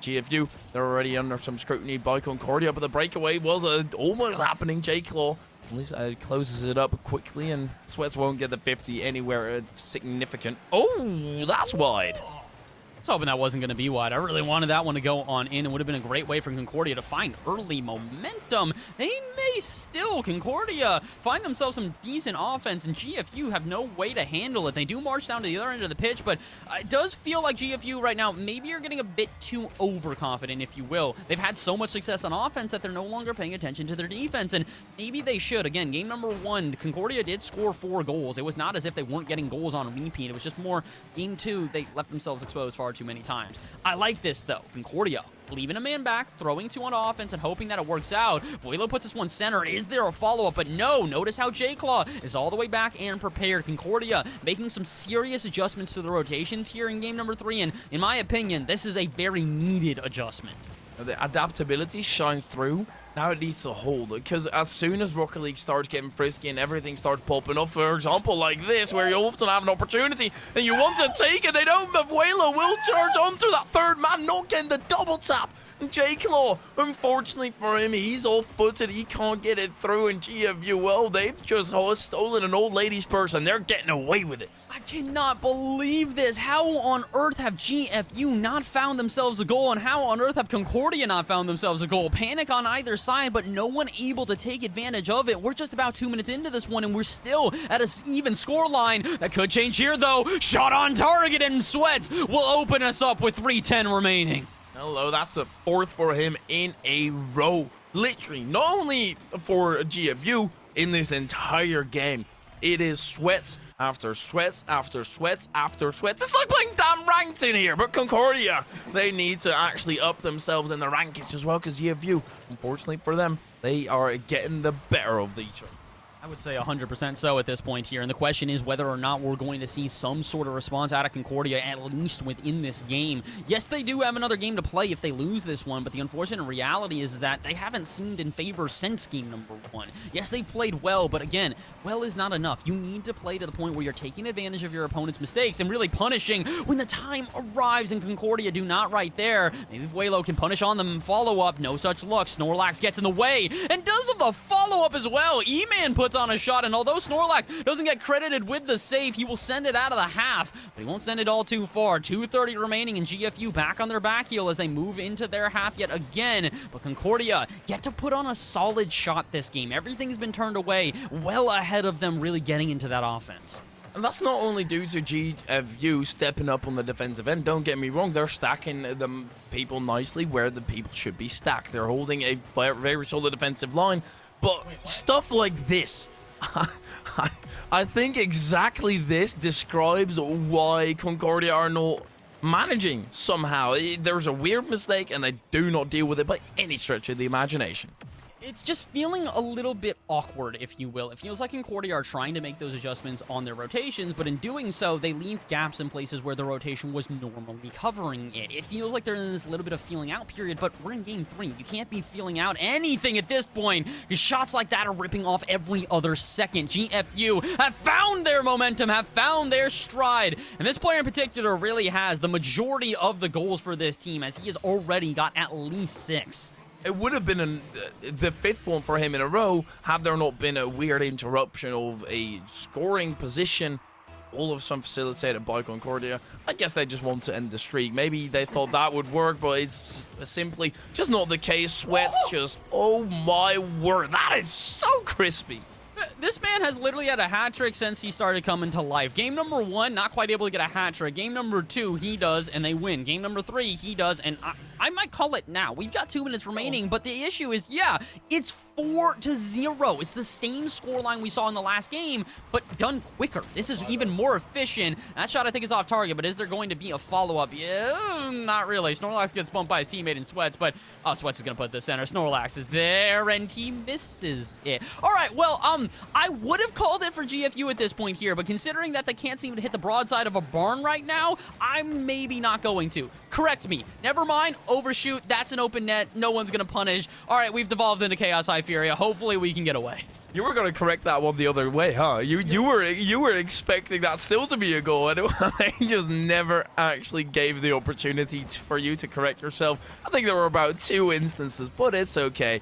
You moved through, and GFU, you know what? We'll still call it. We'll still put it in your favor and put it on the tab, because 4-0, maybe 4-on-1 Concordia. With the final minute just happening, I don't think they're going to be putting in a dent.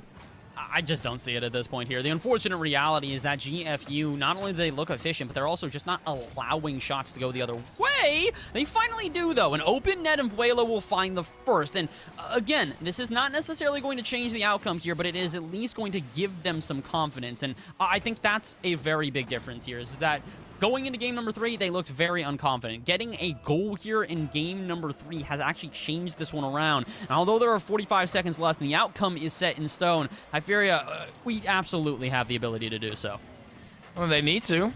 It's going to be goal after goal after goal if they want to bring it back in this one. And, well, the next one is going to be just as important for them because they have been... It's been a bit of a doozy, almost. It's not necessarily been great, and they haven't played up until their level that they can. There's some kinks in the cable on the side of Concordia, the message not getting across, and all of a sudden you have a bit of a brabble and you lose all of the sauce. Like GFU, they've been just playing solid the entire way through. The big issue is that GFU, they may have these gaps where they abandon their defense, but they're doing so when they're 4-0 up. They were not doing this when it was 0-0. They were not doing this when it was 0-1. They were doing this once they already believed this game was set in stone, and I can't blame them. We called it at about the exact same time. GFU will take game number 3 and now take the lead on the series as well. They're a single game away from taking this one, and honestly, I wouldn't be surprised. As much as Concordia found resistance in game number 1, games 2 and 3, very different stories, Hyferia. No, absolutely. I think Vuelo is going to be a big part of that. Yeah. Vuelo kind of gives me the bit of Sweats vibe of being able to put the team on your back and carry them, or at least in the offensive end, because I don't think there's any way around it. Sweats offensively best on the team. No matter which way you look at it, he's been scoring the most goals. You can probably find some reasoning of why that would not be the case. But then it comes down to Vuelo also stepping up. We know he's got the capability, but he just needs to find his way in the chaotic land. I think that's a big thing here is that they need to find a little bit more consistency. As much as they are looking good in these instances, it's the in-betweens. If you're going to play 5 minutes, but all of a sudden 2 of those minutes are not too great, but the other 3 are, those 3 minutes, fantastic, but it's the 2 minutes in between where a team like GFU are going to punish and find their win. But can they do that for a 3rd game in a row? Only time will tell. GFU on the prowl early, but do not find that initial shot. Concordia, they don't find the initial shot, but they might find the second one here and bounce it back into the center. Vuelo, it's going to bounce on that. Actually, okay, awkwardness on the side of GFU as well. Concordia, by the name of Vuelo, will put it through. All right, okay, you were correct. Vuelo's going to be the one, and he does so pretty efficiently. Big Shrig in a little bit of an awkward position there, so all of a sudden, they're going to try and find themselves at least a save, but when Vuelo is overwhelming, when he's on top of them, it's not really going to happen. The issue is that it doesn't matter. Nothing happened at this point. We're all tied up, and it's as if the first 20 seconds never even, well, ever happened. It's gone in the past, and, oh, Big Shrig, you've got him to thank for it. Concordia, they had the first goal in 2 games, I think that was, and no, actually, well, they technically did score in the previous game. Oh, well, this is turning out to be an interesting one. We're going back and forth, huh? I'll say yes, just because I can see that something happened. I looked down at my notes for about 2 seconds and looked back up, and Concordia has found the lead again. We're 22 seconds into this one, and it feels like we could be 22 minutes into this one and still not over. So, let's see. Can GFU maybe settle us down a little bit, give us a little bit more of a standard pace of play? Or are we going to see another goal here out of Concordia? Vuelo's up for this one. Not going to be able to make a touch and is denied, but where's the follow-up out of E-Man? Puts it high. Pancake's still in goal. Going to try and send this one away, and will barely get this one off the half, or not even actually. They're going to find resistance out of midfield, and all of a sudden Concordia looking a lot more efficient. I'm wondering if maybe GFU pulled the trigger a bit too early, and switching out some of their players and no longer allowing the same lineup they did with the last game is going to come back to bite them. Hey, if you want to switch it up purely because you're on match point, that's that's dangerous, especially against a team like Concordia, who are still very capable of actually bringing it back. GFU, sure, you're technically the favorite if you purely look at record, but these have been weird games, to say the least. It's not. I don't want to say that I think GFU have been decisively the strongest and continuously as well. I feel like there were awkward moments that made them because they found their way in the awkwardness and were able to force it even more on Concordia. But GFU, they've still got a task up ahead, and it's already smothering them that they swept out their main roster. And I think the big issue right now is also that 1-2 that we were seeing before between Snorlax and Sweats is no longer arrived. We've got Pancakes, Trig, and Sweats now in, which means that this is going to be a little bit of a different dynamic. They need to try and find a way to facilitate each other, but not necessarily oversend themselves. A good example there, Big Trig goes off the ceiling, and what is Love My Pancake supposed to do with that ball? They can't commit, otherwise it's going to overextend. So they need to try and change this one up. As much as it's crazy to say, GFU, they've lost their second man in Snorlax, and considering Snorlax had at least a goal or an assist every game, yeah, this is going to make this fourth one a little bit more awkward. Well, this awkwardness could be perhaps evaded by GFU, and indeed, well, you're talking about Love My Pancakes and having no idea what to do with the ball. He certainly had an inkling of where that ball should be going, and that's directly into the back of the net. It wasn't one of those shots where you see Concordia players and you think, oh, I probably should have made it, but it was off the crossbar. That's something you have to keep in mind. It was off the crossbar, arced on in, and that is exactly what made it worse for Concordia, made it awkward. J Claw, yet again, off of spawning, just literally regaining his life, is already put in an awkward spot. That there's nothing he can do about it. Yeah, there's not much that they can do at this point here. It just kind of feels like both teams are at the whim of each other, just continue to boom it back and forth, and they're just looking for an opening. Concordia recognized that GFU were starting to find their footing, so they're waiting until a mistake comes so that they can march down the field. That absolutely is a mistake. A bump play from GFU means that Sweats by themselves now has to try and clear this off the half. Not quite able to do so, but they get very, very close on repeat. Feels like something's got to give here, Hyferia. We're 2 minutes left, and as much as GFU have been behind for a majority of this game, it feels like the offense is starting to come to life. Well, where is the shot? Pancakes puts it center, but once again, we've been talking about it. That 1-2 no longer around, so GFU do not have a follow-up. Well, the follow-up could perhaps be arriving later, as they are in the defensive end, and that's something that's been working the entire way already, is letting those shots come through, having Concordia overcommit and go on that counter-attack, and they will start that right now. GFU back into the center. It's going to be landing on target. J-Claw is awkward at Sweats. He was Halley on another to the count. That is a ridiculous shot by GFU. How do you even get that shot? Sweats gets this with just the littlest angle. I don't blame Jay for not being able to get up to this one because he's on the line expecting it to be just, you know, a nice little floater, and then all of a sudden it's going over his head. He's got to try and react within about a blink of an eye, and, well, blinking you might miss it. GFU may just take this series in 4. They're 100 seconds away, but they're only a single goal up. And considering, we've said this before, the defense from GFU has been a bit spotty. If they're not able to solidify themselves, really close all of those gaps, this could go to not only a tied game, but we could be heading to overtime. You piqued my interest with overtime. I'd certainly love to see one. After 2 blowouts in a row, I think this already is a bit of a refreshing game for Concordia, but they can't let this go in. Please just clear it out to the side. It's still trickling. Sweats does the work. Never mind. He passes it along. It's a big brain play right into the hands of Big Trig. Okay, I was about to be so critical of Sweats here. This one was already rolling in, but I guess you can see that there is a player who was back. It's not going to make much of a difference if they had been able to save it, as there was a lot of pressure from GFU, but it really isn't going to make a difference now at this point here, because with a minute to go, Concordia need to find themselves a response. They had the first, well, not 2 goals of this game, but they had 2 goals pretty much back to back. It was 3 goals within a minute. Chaos erupted on the pitch, and they found themselves the victors of it.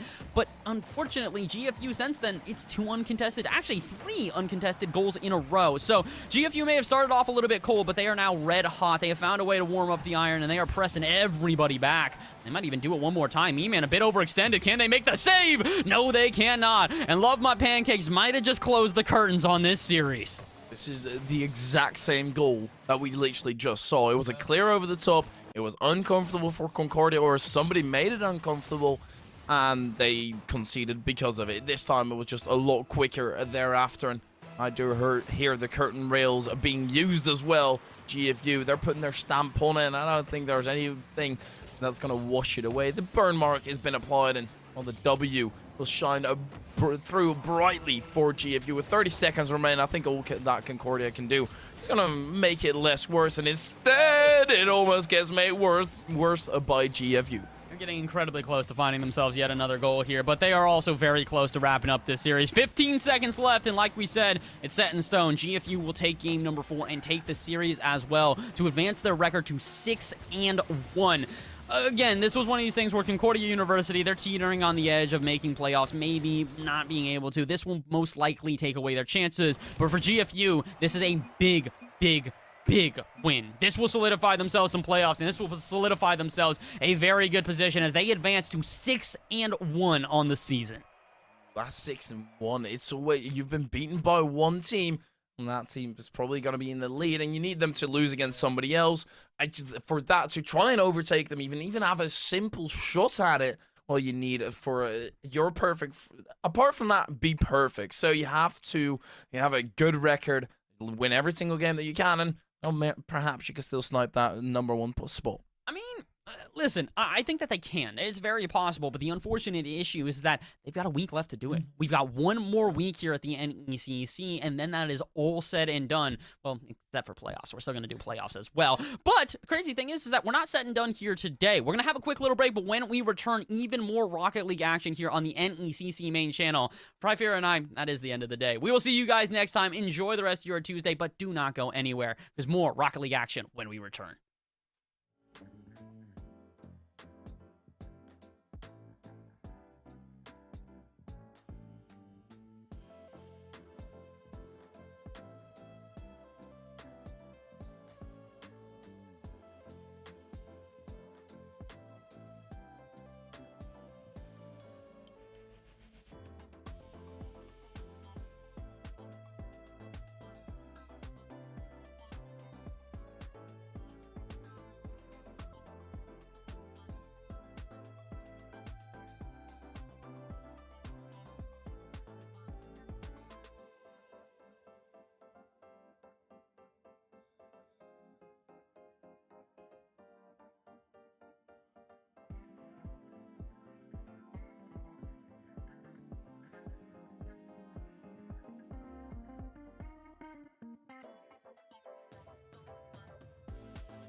Well, hello there. I am once again your hairless host, Captain Atsoca, alongside with Foof, and welcome to Rocket League right here on the NECC. Foof, how are we feeling tonight? Gotta say, I'm doing amazing at Atsoca. I already had a wonderful tour of the B stream, and now made my way over to hang out with my good buddy, Captain Atsoca. And Captain, we have a wonderful game set up for us here. Two teams with winning records and looking to continue their winning ways. We have EAUCD coming in at 4-2, and then you have Fresno State Blue at a 5-1 record. One of these teams is coming off a win last week, one coming off of a loss, whereas Fresno State had a 3-1 victory. EUCD, unfortunately, lost to that demon known as scheduling. Yep, feels bad. But still, does that put a damper on you, let's say momentum-wise? I don't think it does, because granted that, it's the schedule. The schedule beats you, not your opponents. So as long as you're on time and you're on schedule today, then guess what? You have nothing to worry about. So regardless, I think we're going to see some pretty intense competitive Rocket League between two top-tier teams tonight. And I am excited to see exactly what these players and what these teams will bring to the table, because when you have two teams that win and win well, they're going to be doing some things that other teams might not. And so I'm wondering who is going to be able to step forward and make this game their own, who's going to be able to kind of delve in, perhaps with a boost steal or a demo or a bump that sets this tempo for the rest of the game. Well, I mean, that's really all what it comes down to. But with that being said, the fact that we're looking at these two teams, and it was UCD Gold that, not necessarily losing, but they did take a break. So thinking that they took the week off, it might make them a little cold. Whereas a free bye week, but still, anytime that you're sitting on the sidelines, you kind of get a little cold. You're not on top of your game. So the fact that, Fresno State was able to come up with a huge win last week shows that they still could very much well with their, in their motion with their juice as we get this underway. And it's UCD Gold scoring insanely quickly, only 13 seconds gone in game number 1. I mean, literally just Jiffy scoring so quick he broke the game. So 13 seconds in, and UCD Gold out on top with an early lead. Yeah, and I was talking about UCD Gold being a little bit cold, after taking that 1 week break, but apparently not. They're coming out swinging, and now it's Fresno Blue looking to get into the back of the goal, but some tactical whiffs there is going to send this ball back towards the midfield as Regicide is going to be sending this one up and high, going off the sidewall and right back down. We got some bumps going down in the midfield, as it should be an easy clear back out towards the corner for Dreger, but the follow-up will come through from Fresno Blue. And Regicide looking to put this down and in off the Doomsday dish, but it gets stopped in its tracks. And UCD Gold was able to hold on. I feel like we're watching like two incredibly powerful Titans clash, because every time they hit, like, the stream dies for a second, but now a shot attempt coming through, but Fresno State Blue in the orange, they're unable to find their match. I will say, I'm a bit... Oh, okay, never mind. Regicide finds a way to put it through, but to kind of harken my point, I'm sad that we have a team that's name is gold and a team that's name is blue, and we have them on opposite sides.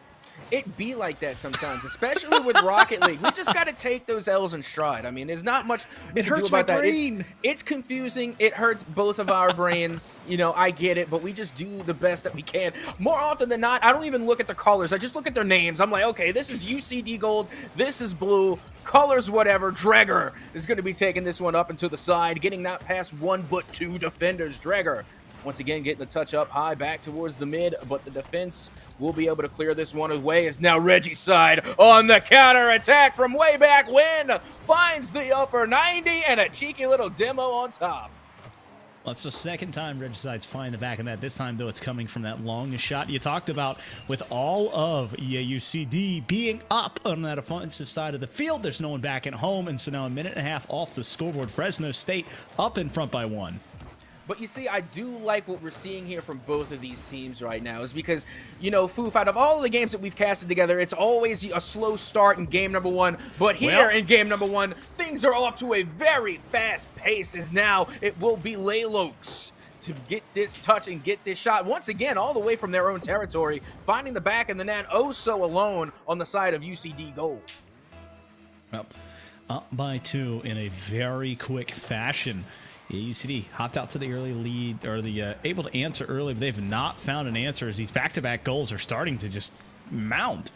I mean, this mountain that is already building itself in game one, beginning to get taller and taller as Fresno State Blue looking for more pressure. Another shot coming on, but Jiffy is there to deny it.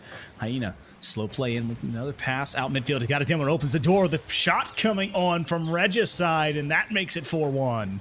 Yeah, Fresno Blue really just gave UCD Gold a taste of their own medicine, because I don't know if y'all noticed, but we saw a lot of headhunting come from UCD Gold. Demo after demo after demo in the midfield didn't lead to much, but Fresno Blue turned the tables on them, got a demo goal instead, and now they are up 3 goals with only 3 minutes left to go.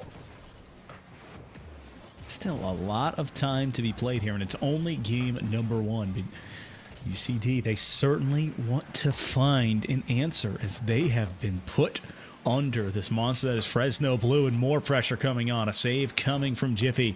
The ball rolling on this midfield spot. He steals the boost from him, so it's up to this Dominus to make something happen with low boost. Wait, that flick got past one, but not past Regicide, who has had 3 of these 4 goals, 4 maybe of these 4 goals. I'll have to look later on, but certainly been active on the offensive side and not lackluster on the defensive side.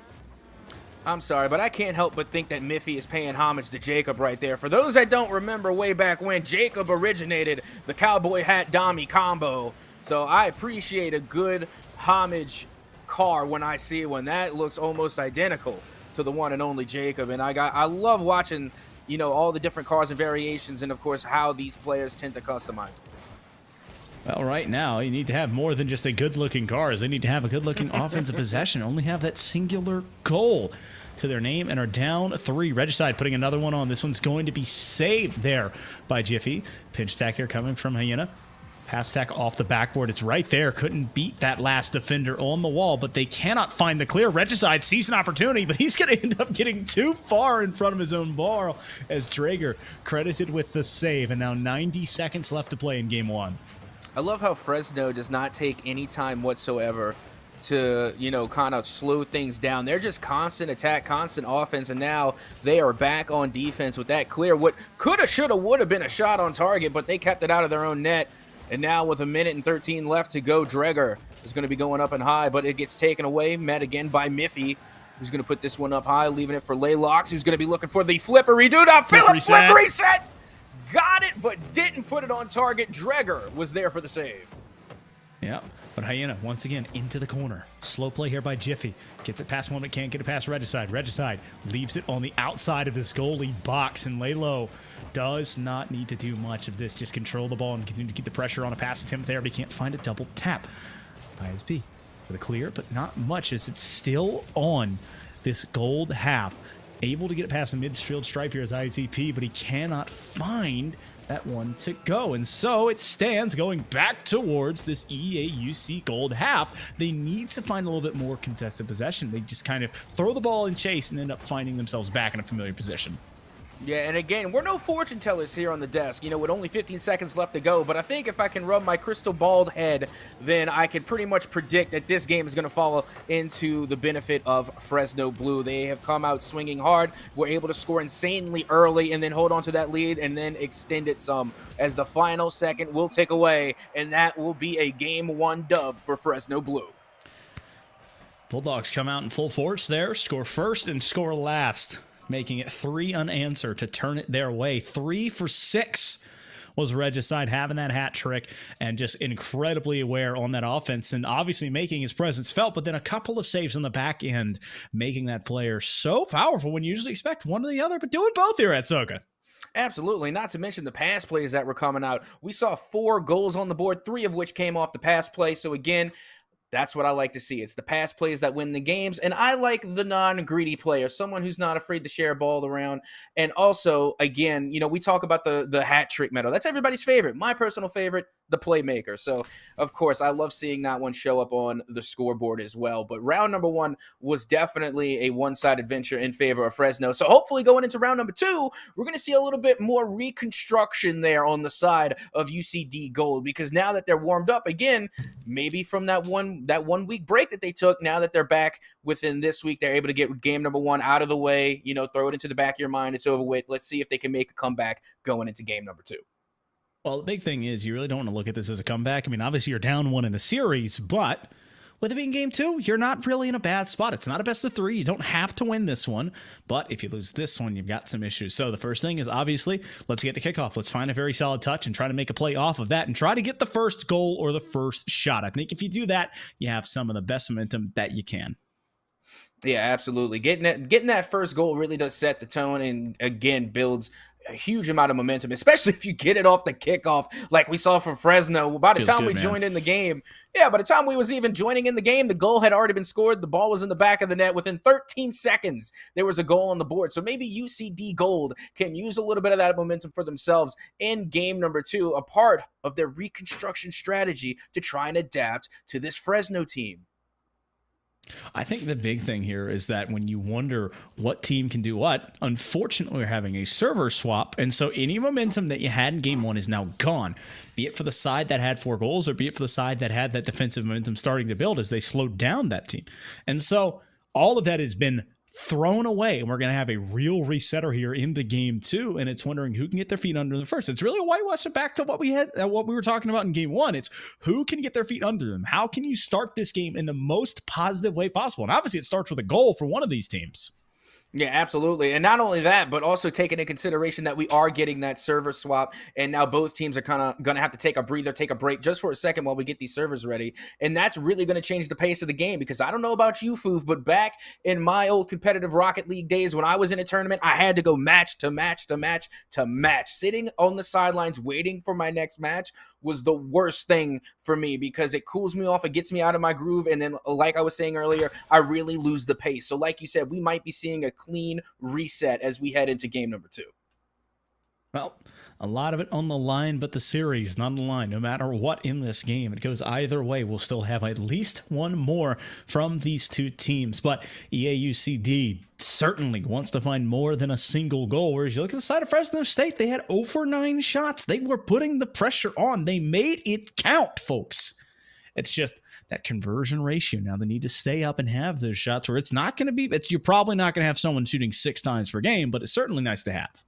Yeah, and on the side, I mean, while we're having the time to poke a little bit of analytics throughout game number 1, one thing that I noticed coming from the side of UCD Gold is that they were not spreading the field enough. Every time we saw them in rotation, they were very, very close to each other. They were always within that same corner, not spreading the field much at all. I didn't see a lot of trust coming from, from their side of the field. They didn't really trust their teammates to get the job done. They were always playing on their tailpipe. They weren't giving them enough room to operate, and they really left the goal open time and time again. We saw those cross map shots twice from all the way into Fresno territory, find the back of the net with no one playing defense. Again, there's just not enough players sharing the field over there on the side of UCD Gold. Well, whenever you think of Rocket League rotation, folks, you need to think of the triangle. You need to think of a 3-pointed attack. I'm not going to throw up the Illuminati side, but, you want to have those 3 points of congestion, and it's just rotating to keep that triangle as clean as you can. And right now, Redside and company putting pressure on early. Fresno Blue wanting to get this early goal again as they have the lead and trying to answer right where they left off in game number 1. But now Jiffy going back towards his double tap opportunity, but that ball just slips away from that Dominus. Yep, and now we're seeing Dreger going up high. And again, this is a nice change of pace, I think, for UCD Gold, because it was UCD that was on the defensive of game number 1, but now they are on the offensive. A nice pass coming off of Miffy here, finding their teammate IZP to get into the back of the net first, which we talked about, Foof. That's what they needed headed into this one. Well, it sets the precedent for them to try and find more offense, but now you have to make sure you don't resist that effort to play on defense when you're trying to lean too far forward.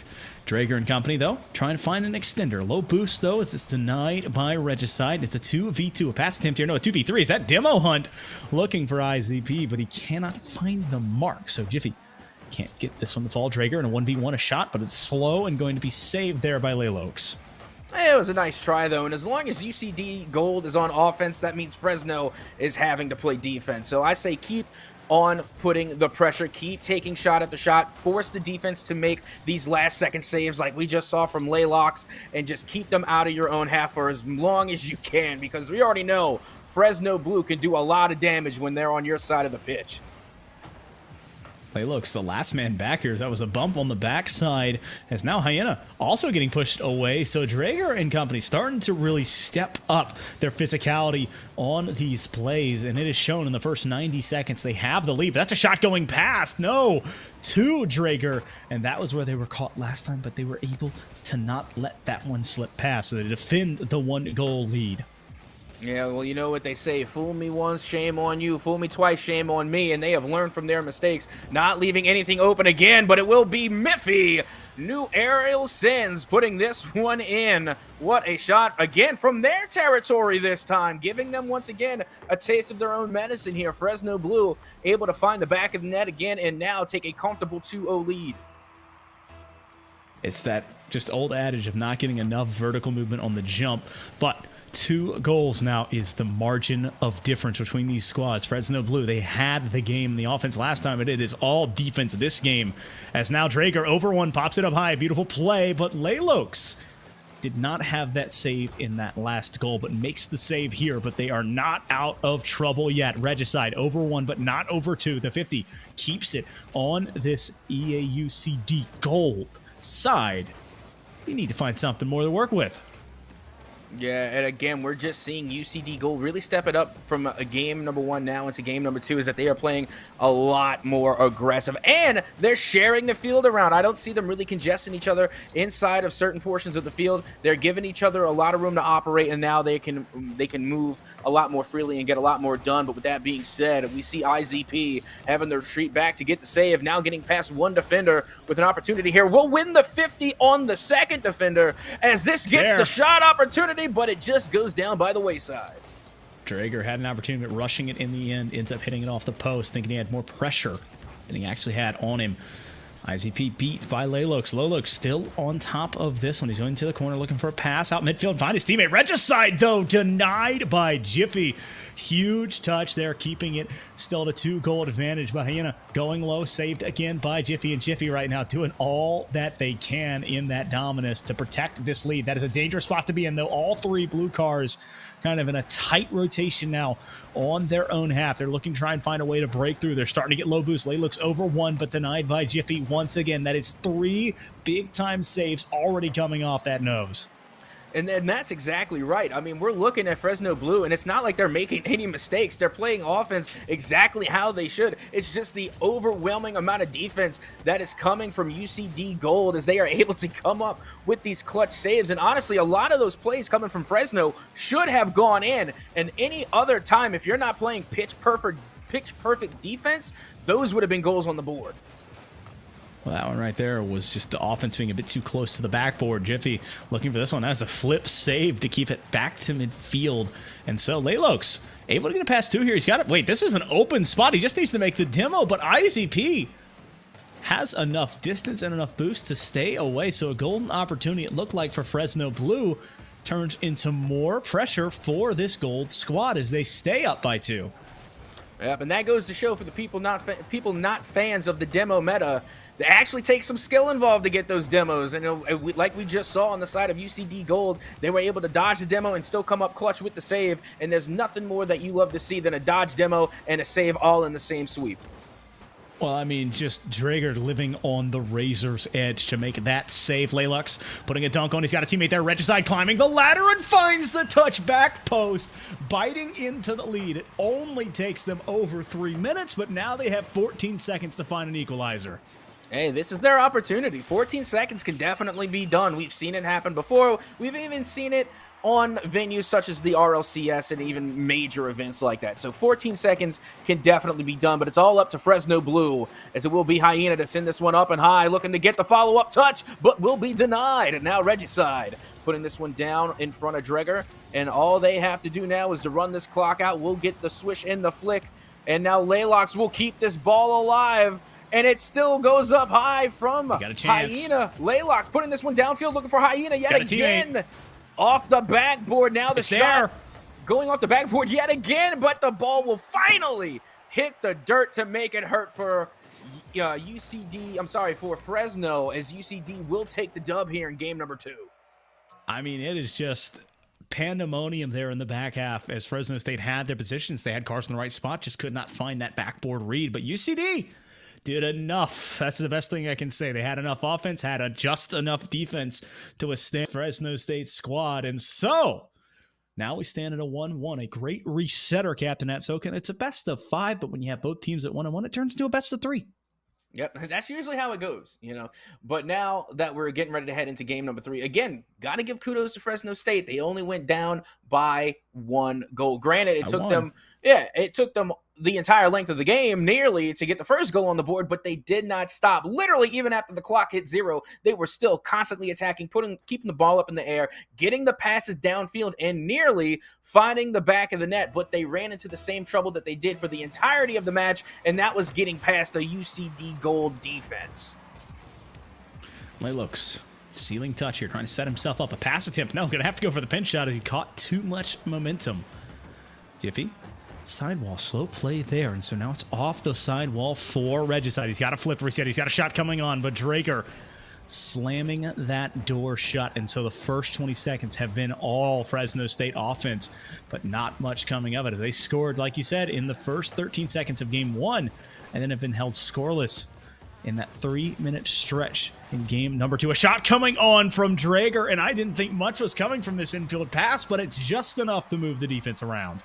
Yeah, and this was just an all-out speedy play. They just went with it and did not stop. Literally, Miffy using all the boost in the tank to whip around the corner on that last bin there, and then being able to get out in front of it and put the ball into the middle where Dreger was there and waiting. Not too much sophistication in there. That's just good old-fashioned speed. Speed is certainly key right now. The most important key of this game is having more points than your opponent at the end. A shot attempt there coming from this Fresno Blue squad, but they're not able to get the redirect. Traeger ends up handing it off to the Bulldogs. We want to find a little bit more here. Possession still on this side. A 50 coming through, and IZP waiting. Trying to find that touch. Regicide off the backboard, but denied by a defender once again. UCD Gold still standing tall. Their defense has bent, but not broken in this match, and so almost 90 seconds have fallen off of this clock. They have a 1-goal lead, and they're trying to find that extender as UCD Gold starting to mount on offense. Hyena now taking control over there inside the midfield, but it's met by Miffy as this one falls its way right back down again. Shot on and in, coming from Regicide off of this touch, and what a play, getting the 50-50 there. Coming off of Laylux, and then Regicide getting up there in time and just putting the jump shot right on target, tying us all up at 1 apiece. 1-1 here with just over 3 minutes and 30 seconds left. So reset here after that 90-second mark, and you're wondering, after another minute, will there still be a tie? As Drager looking to set up a doozy, but sniffed out there by Regicide, who's able to push it away. Jiffy demos one, but he does not get the ball to stop going towards his half. So it's a 2v2 in the quick power play, a back pass, setting up this respawning Regicide. He is demoed once again and having to wait to play the game. Poor guy's just playing on a 3-second cooldown. Yep, and now with 3 minutes remaining on the clock, Miffy once again going up high towards the side, but the pass is there, and Hyena just could not get past Dreger. Once again, the defense from UCD Gold will continue to hold strong as it seems like they are beginning to struggle just to get out of their own half. Both teams are looking to try and find that mark for getting it onto their other half. Laylux, this is the wrong goal, but he's got a teammate there to help set it up. So it's the old adage in soccer, to go backwards is to go forwards there, to reset the team and reset the defense. But Dreyer can't find a touch. Hyena credited with a shot and a save coming off of Jiffy, and Jiffy doing more off the backboard to stall this one out. A pass attempt midfield, but there's not a lot coming. A third man committing here for Fresno Blue, but a 50 means no harm, no foul, and so it stays at this midfield stripe. Another one stalling it out, and IZP dunked on for his troubles, and Hyena looking a near post, but IZP stays wherewithal enough to make the save. And now with only 2 minutes remaining, still all tied at 1 as well as the series. You love to see the perfect ones all the way across the board, but of course, this game will not end with one. One of these teams is going to have to go down, but it might not be in regulatory time. If we keep up this constant tug-of-war that we are seeing between UCD Gold and Fresno Blue, we could very well see our first overtime. Well, still 97 seconds left to be played here in regulation. Drager and company had that early lead and are trying to find their second win in a row.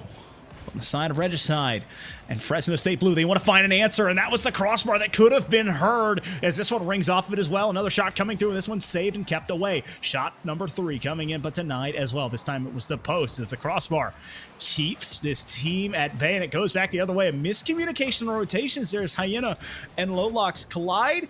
But, you know, just building that morale boost as they're able to clear it past that midway field and put offense of their own back on. And, you know, that also begs the question, does Rule 1 apply to your teammates? Because they got locked up. Yeah, they got locked up. You know, they were locked bumper to bumper, but they broke it. Did they technically break Rule 1? Who knows? I'll leave that up to chat to decide. Well, shot attempt coming on there, but it's unfortunately straight at the goalkeeper if you're a Fresno Blue fan, whereas UCD Gold still living under this forge heat, have not crumbled under the pressure, looking certainly like diamonds instead of burst pipes. Regicide looking to control this one here. It's back at midfield. Jiffy, sidewall play, pushing it back to himself, trying to find the self-oop, and does it! Beats them both, but the third save coming from Regicide. And now Drager putting a shot back off the backboard, but a save comes out from Laylokes. The back pass to set it up, going back the other way. ICP can get there and pushes it off the backboard. Jiffy can't find the clear, so it's up to Hyena. A 1v1, and ICP keeps it out, and it looks like we're going to OT.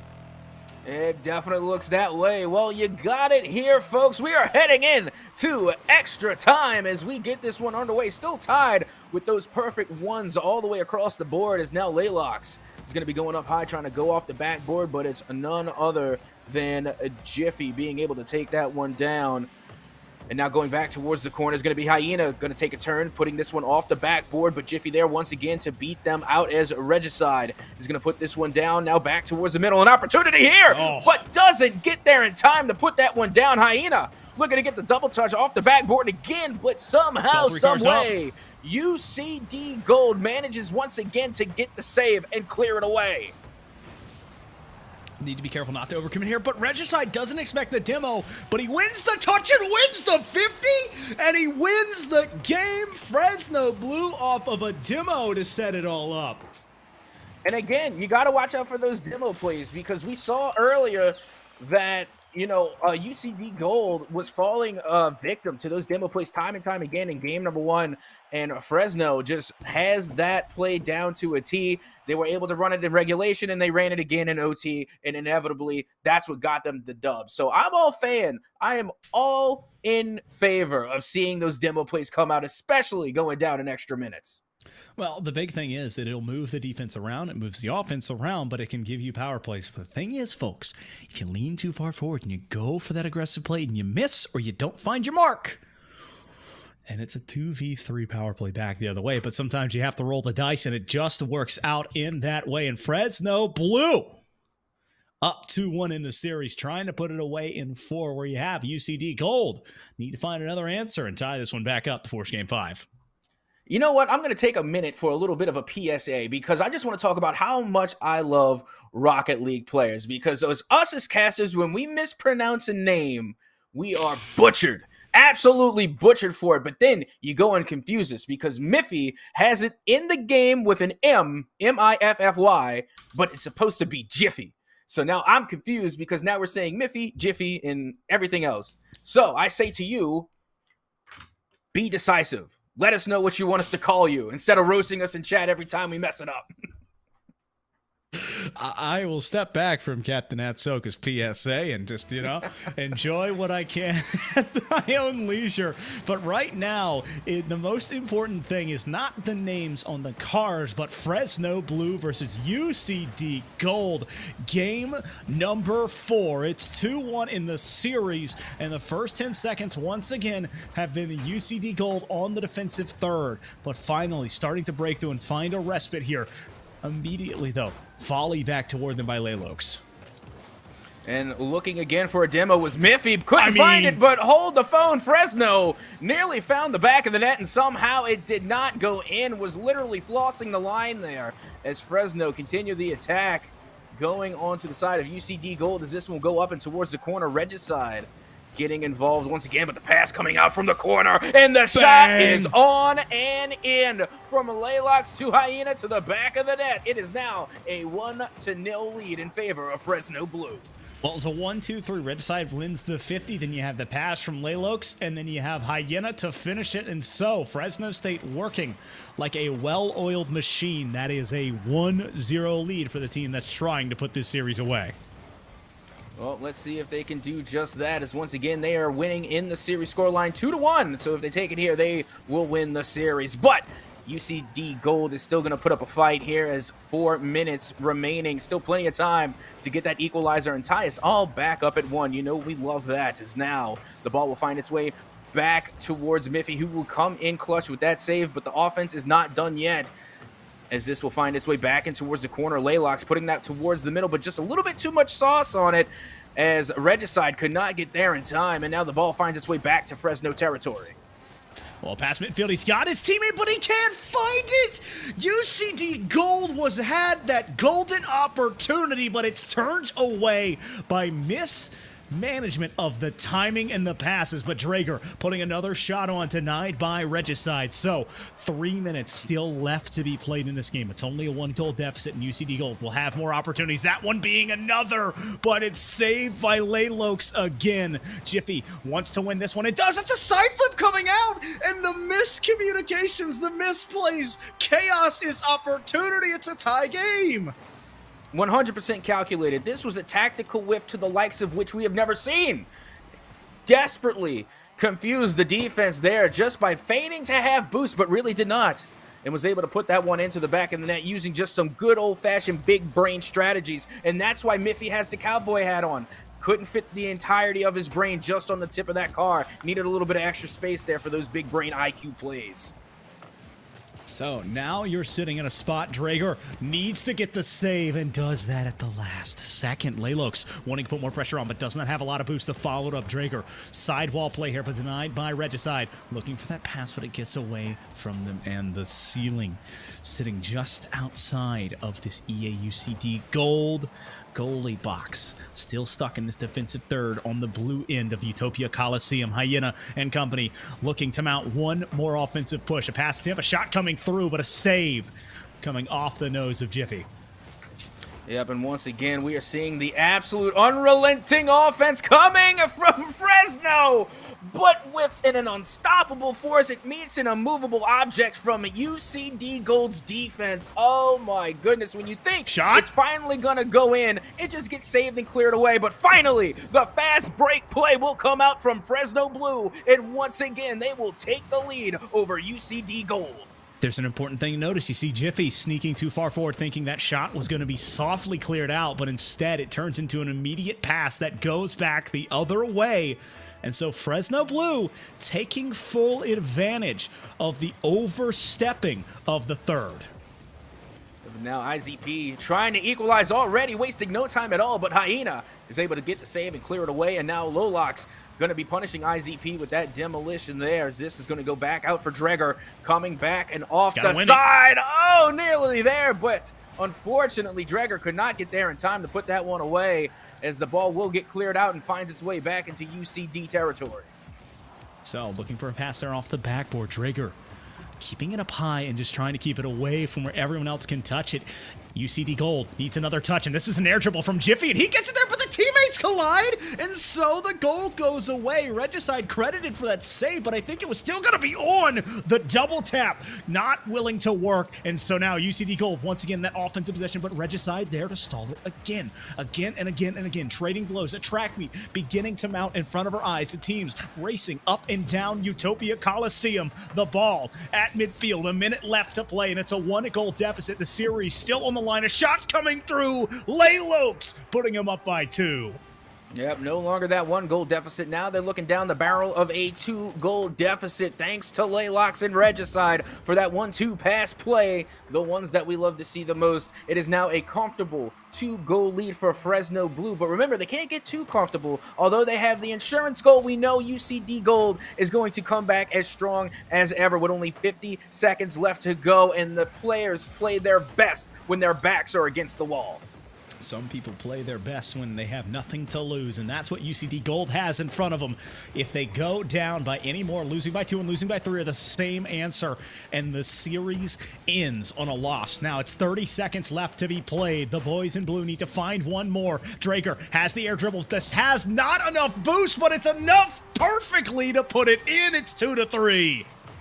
And again, this was just amazing control here because we see Regicide going up to get the touch, and you're thinking Drager is just going to let that one drop, possibly go for a flip reset, but instead commits to the air dribble, puts that one past Regicide, and then just lets it fall into the upper 90. Beautiful solo play coming in clutch for UCD Gold, but they are still down 1, and they only have 16 seconds left to finish. Oh, that's a miscue there coming out, and so Fresno Blue not able to put this away. 10 seconds on the clock. We've seen some miracles happen with 0 seconds. So, EAUCD Gold. You need one good touch, but Laylox with the denial. Gonna watch this one fall. No, he's gonna keep it up, keeping Rule 0 well and truly alive. But Fresno Blue able to withhold and hold on to as that UCD feverish comeback attempt falls just short.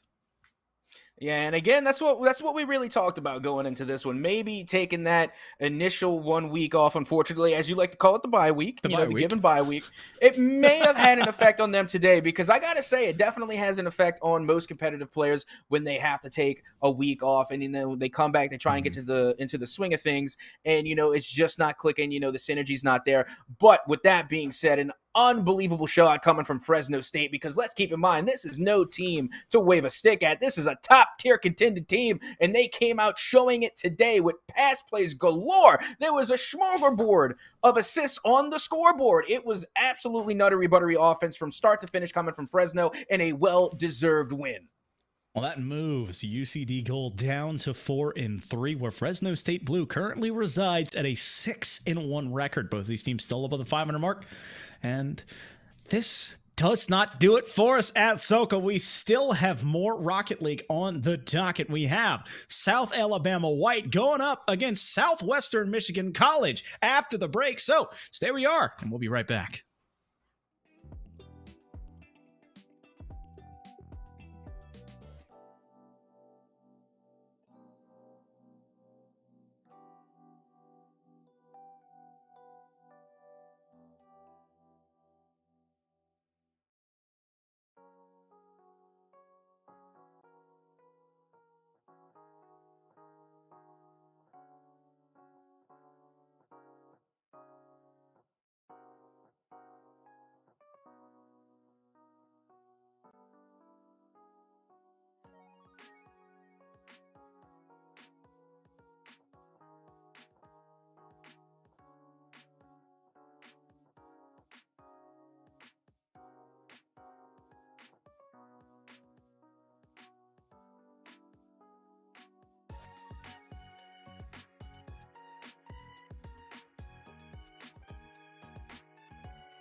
Well, hello there, and welcome back to some Rocket League right here at the NECC. Once again, I am your hairless host, Captain Atsoca, but I'm not joined in the booth alone. Oh no, I am joined by the one and only Foof. Foof, how are we feeling after that first series? I gotta say, I'm doing great. I always love watching good Rocket League, and I've been able to watch over 4 series today, and I have another one coming up here. So, Captain Atsoca, we already talked about it. We teased. We know the teams. We have University of South Alabama White coming in. They're at 2-4, not having the best season, having a little bit of a rough go of it. Currently sitting at 2-4, but looking to get their 3rd win. Whereas on the other side, you have the undefeated Southwestern Michigan College Roadrunners, standing tall at 7-0 and coming off of a 5-game series against Limestone.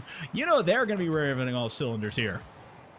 Absolutely. There's nothing better than coming off of a major win. And now, not only that, but you're looking at a 7-0 record. That is absolutely nuttery buttery. So they are going to be feeling themselves today. But with that being said, this is a major opportunity for USA White to turn things around for their overall record and to put a loss on one of the undefeated teams here in the NECC. That's a shot attempt coming here from the Roadrunners, but they can't get it to go. Sailor looking for a pass off the backboard. Riding here with Shark as that touch comes towards him. And now in the catbird seat, just waiting for this here in the dominance, but the bump could open the door. Panthers looking for a way to mark through here. Not Dapu wants to find a 50, but he puts it right on the nose of Shark, but Shark a bit too far behind it. Opting to leave the boost there and go ahead and look for the pass. Nothing coming to fruition as SMC still on the offensive 3rd, but that clear is going to break this siege only for a second, though, because it's put back into the mix. Now, you see, this is what I'm used to when it comes to regulatory Rocket League. It was a little unorthodox in the previous game because right off the bat in game number 1, 13 seconds gone and there was a goal on the board. And now, this seems to look like something I'm more familiar with. We're seeing a 0-0 scoreline in 1:15 has already gone off the clock. So we're already seeing that typical game number 1 where teams are still feeling each other out. And we haven't seen really too many play styles really formulate, not too many strategies. Again, it's a lot of give and go so far. Yep, touch is coming through. Both teams trying to find their mark. French fry playing slow here. It's pass off the backboard, trying to find a teammate, but it's immediately cleared out by the Panthers. iShark hands it off to Sailor. Sailor popping it up over 1, gets it out past that second defender, but I mean, it's just waiting there. As Wovex keeps it down. Shot coming through, but Shark not able to put it on. French fry, though, able to see through the smoke and mirrors and put SMC on top. Yeah, and there was nothing wrong with this touch at all. Again, we're just finding the defense a little bit out of position there, and French Fry just was, hey, open net, sure, I'll take those all day, and just put it right there on target. Didn't even need a little extra speed. A nice little bounce shot will do, and now just like that is a 1-0 lead in favor of the SMC. Yep, Dapu there immediately caught out on the backboard. Poots wanting to get this going here. Soft blade coming through. iShark off the sidewall there, and Forever keeping it up high. Sailor wanting to control this one, but he gets a bit too close to it and sneaks past the ball. So not a solid touch. iShark midfield looking for a teammate. Climbing the ladder there was one of the Roadrunners, but he could not find it to fall. So the possession still on this blue half, still threatening. As USA White, they need to find a way to break through this siege and get back on the offensive side, and that might open the door. French Fry unable to get the clear. Roadrunners still stuck on their own half. A shot attempt coming on, but that clear breaking that and pushing it all the way past the midfield stripe. Yeah, I'm still looking to see some more passing plays from both teams, honestly, but I'm looking more on the side of USA White, as right now we're seeing iShark do a little bit of a mind trickery, but cannot get past Forever. And they couldn't get past Forever because that defense was there and it was solid. Now a pass going back towards the midfield, an empty net, but we'll only find the sidebar as we officially hit the 2-minute mark, and it is still 1-0 in favor of SMC. Unfortunate mark there as they just could not find it. I mean, open nets are very intimidating. Just opting to go for the wall. Not actually, just a hard angle to hit when you're going that fast and rushing yourself to that shot. And so, now with just over 100 seconds left to be played in game number 1, the Roadrunners up by 1, and USA White still trying to find their first of the series. Forever wins 1, but can't win a second one. That cleared back on that side wall. Not Dabu. Beat is now Poots. McGillicuddy wants to stay on top, but he wants to find another one here, pushing it off the backward. It bounces up off the ceiling, rolling out, but the teammates not really ready for it, so SMC able to stall this one out, and now they need a clear as it's back on their backboard once again. Yeah, and we're really seeing this come out from SMC where they just kind of take the ball and then give it right back to USA White. I get it that they're up 1-0, but that 1-goal lead can go away quickly, but not if you increase it to 2. 2-0 now in favor of SMC after this give-and-go pass play from Sailor to iShark. iShark able to win that one at the point of attack, and unfortunately Dapu unable to get that save. It's a 2-0 lead here for SMC. Yep, and only just over a minute remaining, but hey, let's make it 3-0, nearly there, but no, not on target. We find the sidebar, and then we find Forever again, playing a little bit of defense, but that's not going to stop SMC from taking shots on target as USA White continuing to put on the defense and having to come up with save after save. But if you're spending so much time in your net, you're not going to have enough time to get points on the board as only 40 seconds remain, and they are still down 2-0. 2-0. That's an oversight there as Foof McGillicuddy wanted to find that touch, but he couldn't get it to go. Dapu pulling the trigger, but there are 2 players in the way. Dapu passing midfield, trying to find Poots, and Poots able to sneak that one through, biting into this lead, making it 1-2. And I got to correct you just for a second, Foof, because that is actually not Dapu. That is not Dapu. We need to emphasize that. We said that it was not Poo that got the shot, but it is not Dapu. Very much not Dapu. But still, a good pass play, like you said, indeed, getting them back within 1, back within striking distance, and now they are looking to equalize. The shot coming through here for Forever, who's just going to keep this one down, and now a triple commit, out of all things, with only 15 seconds left to go, has me scratching my bald brain for a second. Not sure if that was the best decision in the world, as now with the remaining seconds, the ball is in possession of the SMC, and now even in dangerous territory as the clock has officially hit 0. And the ball is still alive. Poots McGillicuddy is going to be taking this one down into the side, but it will hit the dirt, and that will be a Game 1 win for SMC. SMC able to take it off the back of some very exciting offense. They're having a total of 9 shots in game number 1. Nothing to scoff at. 9-3 was that scorecard there. So they had the offense. They had a lot of time to keep that defense at bay. And the Roadrunners just at the end of the day had 2 goals. And so it's 1 over them. Yeah, and honestly, we just saw a lot of possession being held onto the side of what looked like Southwestern Michigan College. They were able to hold on to that ball for the majority of the time, and then it reflects in the shot count too. They had a tremendous amount of shots. They were able to put on 9 shots on target, of course, coming up with the 3 count. And honestly, it's just that simple. That's what won them the game. They were able to keep the ball away from South Alabama White, and they were really just able to run the racket in the midfield and keep the South Alabama White team confined in their own half. Nothing too complex about it. Just good textbook Rocket League. Just good text Rocket League. Sometimes that's all you need at the end of the day. And so both of these teams can be looking for just that here in game number 2, as it's a 1-0 here for SMU. They're in control. You need to find a way to make your mark and make this your moment, because it's a best of 5. It's going to end soon if you're not paying attention. Absolutely. I can tell you specifically from experience all the dangers of not paying attention, but we don't have time for that. We got 5 minutes on the clock here in game number 2. Of course, SMC now standing 1-0 in the overall series scoreline, so this will be USA White's game to win, as now they have an open net opportunity downfield, but the save will come through for Fridge Fry. And if that had just been a tad bit speedier, we might have saw an early goal there for USA White. Yeah, but close only counts in hand grenades and horseshoes. I had to be very careful there because I thought we had one coming the opposite way. But the Roadrunners tonight at the back side of this possession. But French Fry pass attempt midfield. No, he's just opting to let it sit, and there is no pressure until very late. Dapu wanting to get it over 1, but the 50 keeps it on this side. Climbing the ladder, Sailor's had a couple of very angled shots, but unable to find contact with that in the Finnick. Forever at midfield, beat by French Fry, and so back into this mix we go.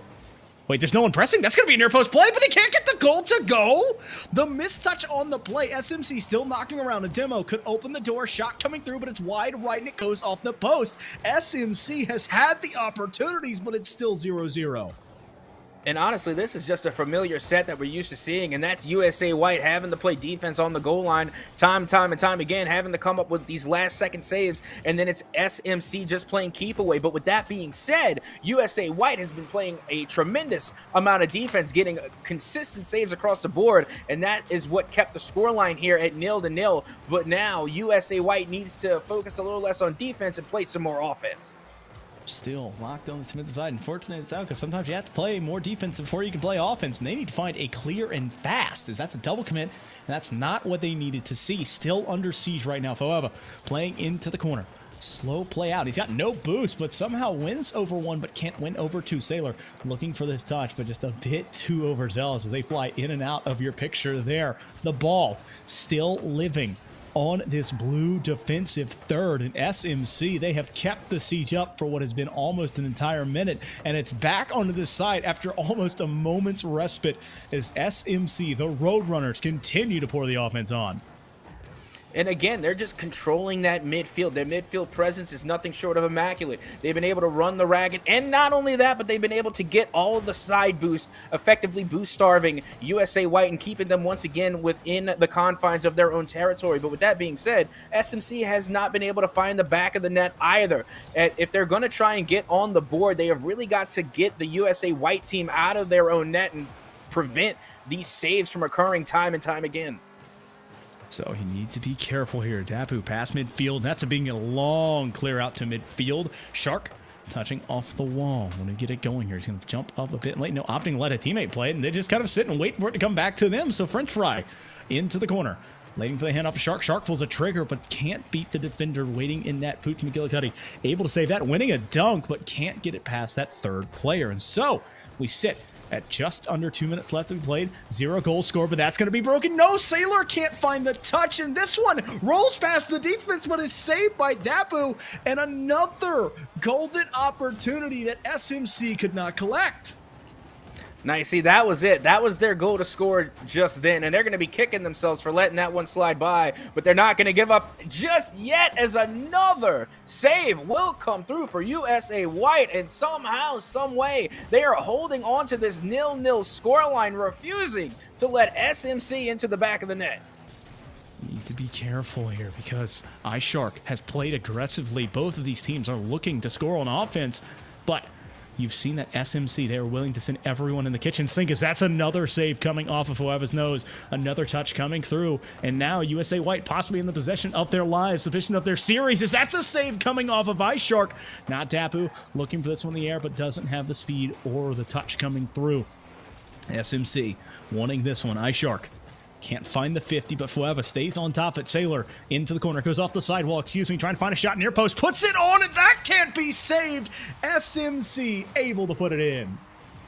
And then there we go. That was a decent solo play. Given credit, of course, to iShark42 for getting the 50-50 that led to that pass, but still, it was the solo touch from Sailor, getting it up and off the wall, and then the secondary touch to get it over not one but two defenders is what really got that ball to find the back of the net. And now 1-0 in favor of SMC, but we have seen USA White managed to get some last-second goals on the board, but how about not in your own goal? That was oh so dangerous. And again, they find themselves lucky enough to not have been scored on. Well, I mean, it has just been time and time again that I've seen an opportunity arise and SMC has not capitalized. So I think it could be 2 or 3-0.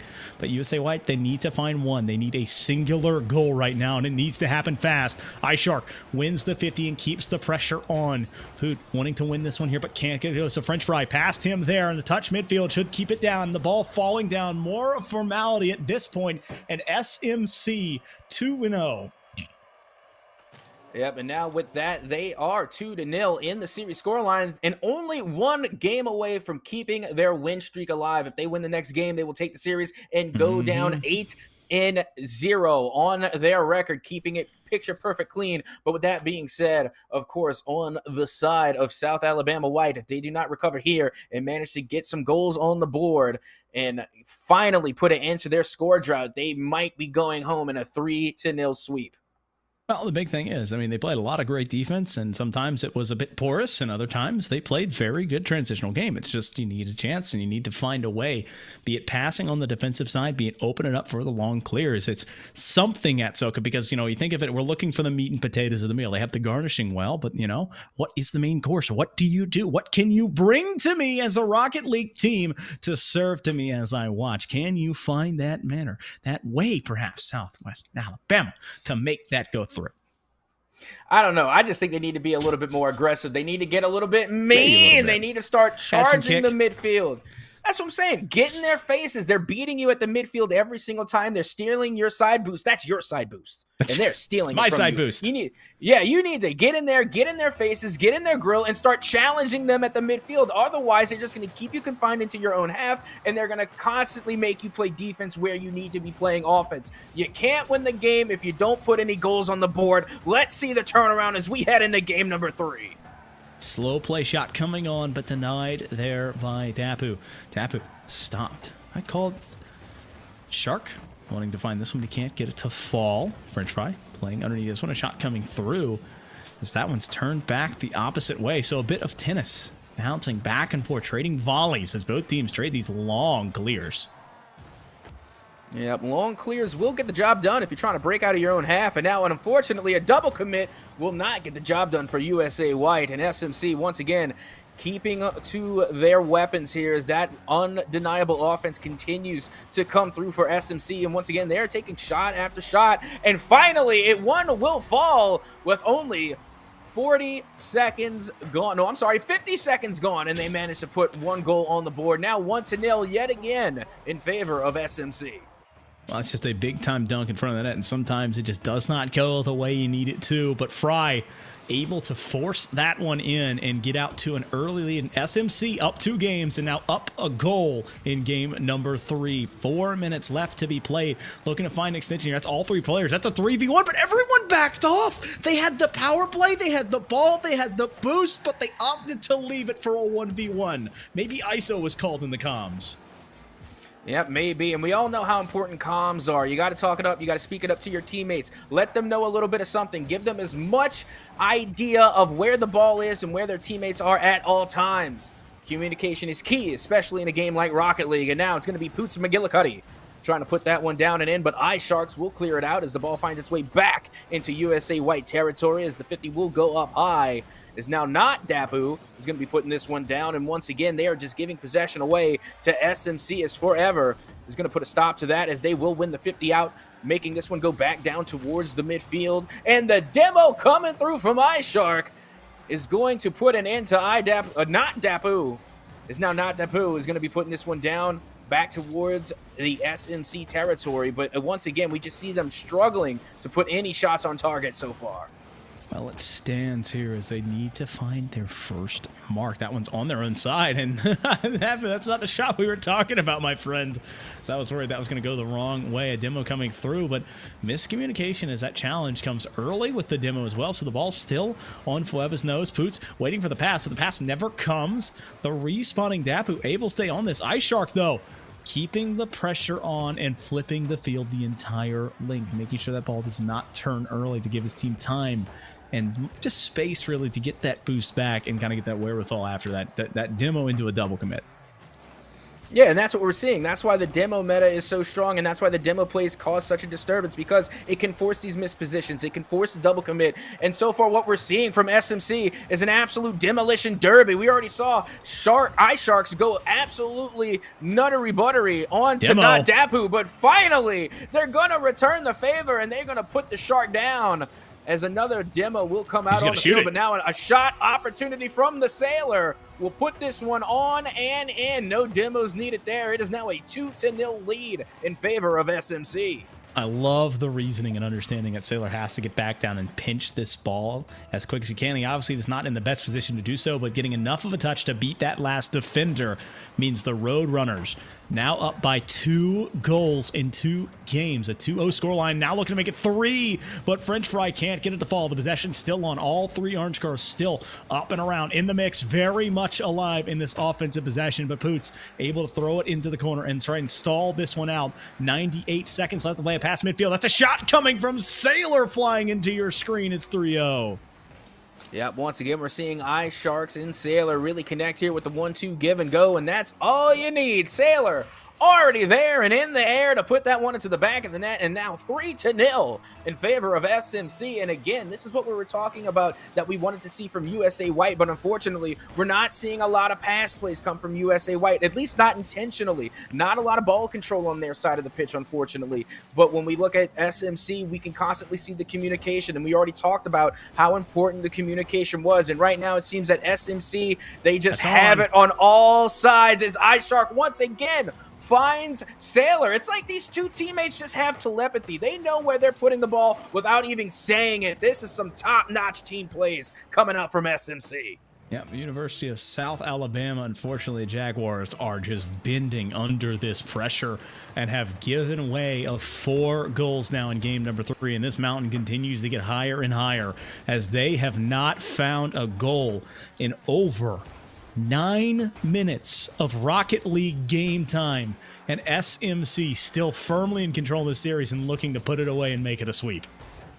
Absolutely, and this has been SMC's strategy from the get-go, from the jump. Keep USA White in their own territory, keep putting shots on target, making them play defense, confining them into their own half, and then, of course, forcing those double commits. We saw it earlier, the constant pressure being put on target, not to mention the demos, forcing all types of misdirections, and SMC, again, is just coming full throttle against this USA White team, so I got to give them credit where credit is due. They have played absolutely phenomenal from start to finish as we approach the remaining 25 seconds. Well, less than half a minute left to be played, and this mountain really seemingly impossible now. But USA White, don't tell them that. They might be down, but hopefully they're not out. Poots a bit too slow to that one, doesn't have the wherewithal or the vertical to get to it, and so it stays on the ground. 10-9-8, the ball just hitting the ground at 0. More of a formality at this point. A shot coming on, technically going to be credited here with the goal is Forever, and it makes it 1-4. Hey, we take those. There's nothing wrong with that. That was a nice little floater 50-50 shot right there with the demolition on top. Nothing wrong with that. 3 seconds left to go. Get yourself a consolation goal to take home with you. Well, maybe you can get one more on a kickoff. Optimism, but no, it's just immediately stuffed out there by French Fries. And Sailor and company going to let this one fall harmlessly to the ground. And SMC make it 3 straight on the back of a beautiful offensive performance there in game number 3. Yeah, and don't get me wrong, if we were doing predictions, this is pretty much what I would want to say that I would call it. Again, I'm not the best. I'm definitely not the best when it comes to predictions. But when you're looking at a 7-0 team going up against USA White, you kind of want to make that prediction. But the win streak will continue to go strong, and SMC, Southwestern Michigan College, will remain undefeated now sitting very, very cleanly at an 8-0 record. Well, that, unfortunately, Atsoca, is going to be our last game of the evening. So thank you guys so much for joining us in our Rocket League adventures here on the main channel, on the B stream as well. My name is Foof. This has been Atsoca. This has been NECC Rocket League. We'll catch you on the next time.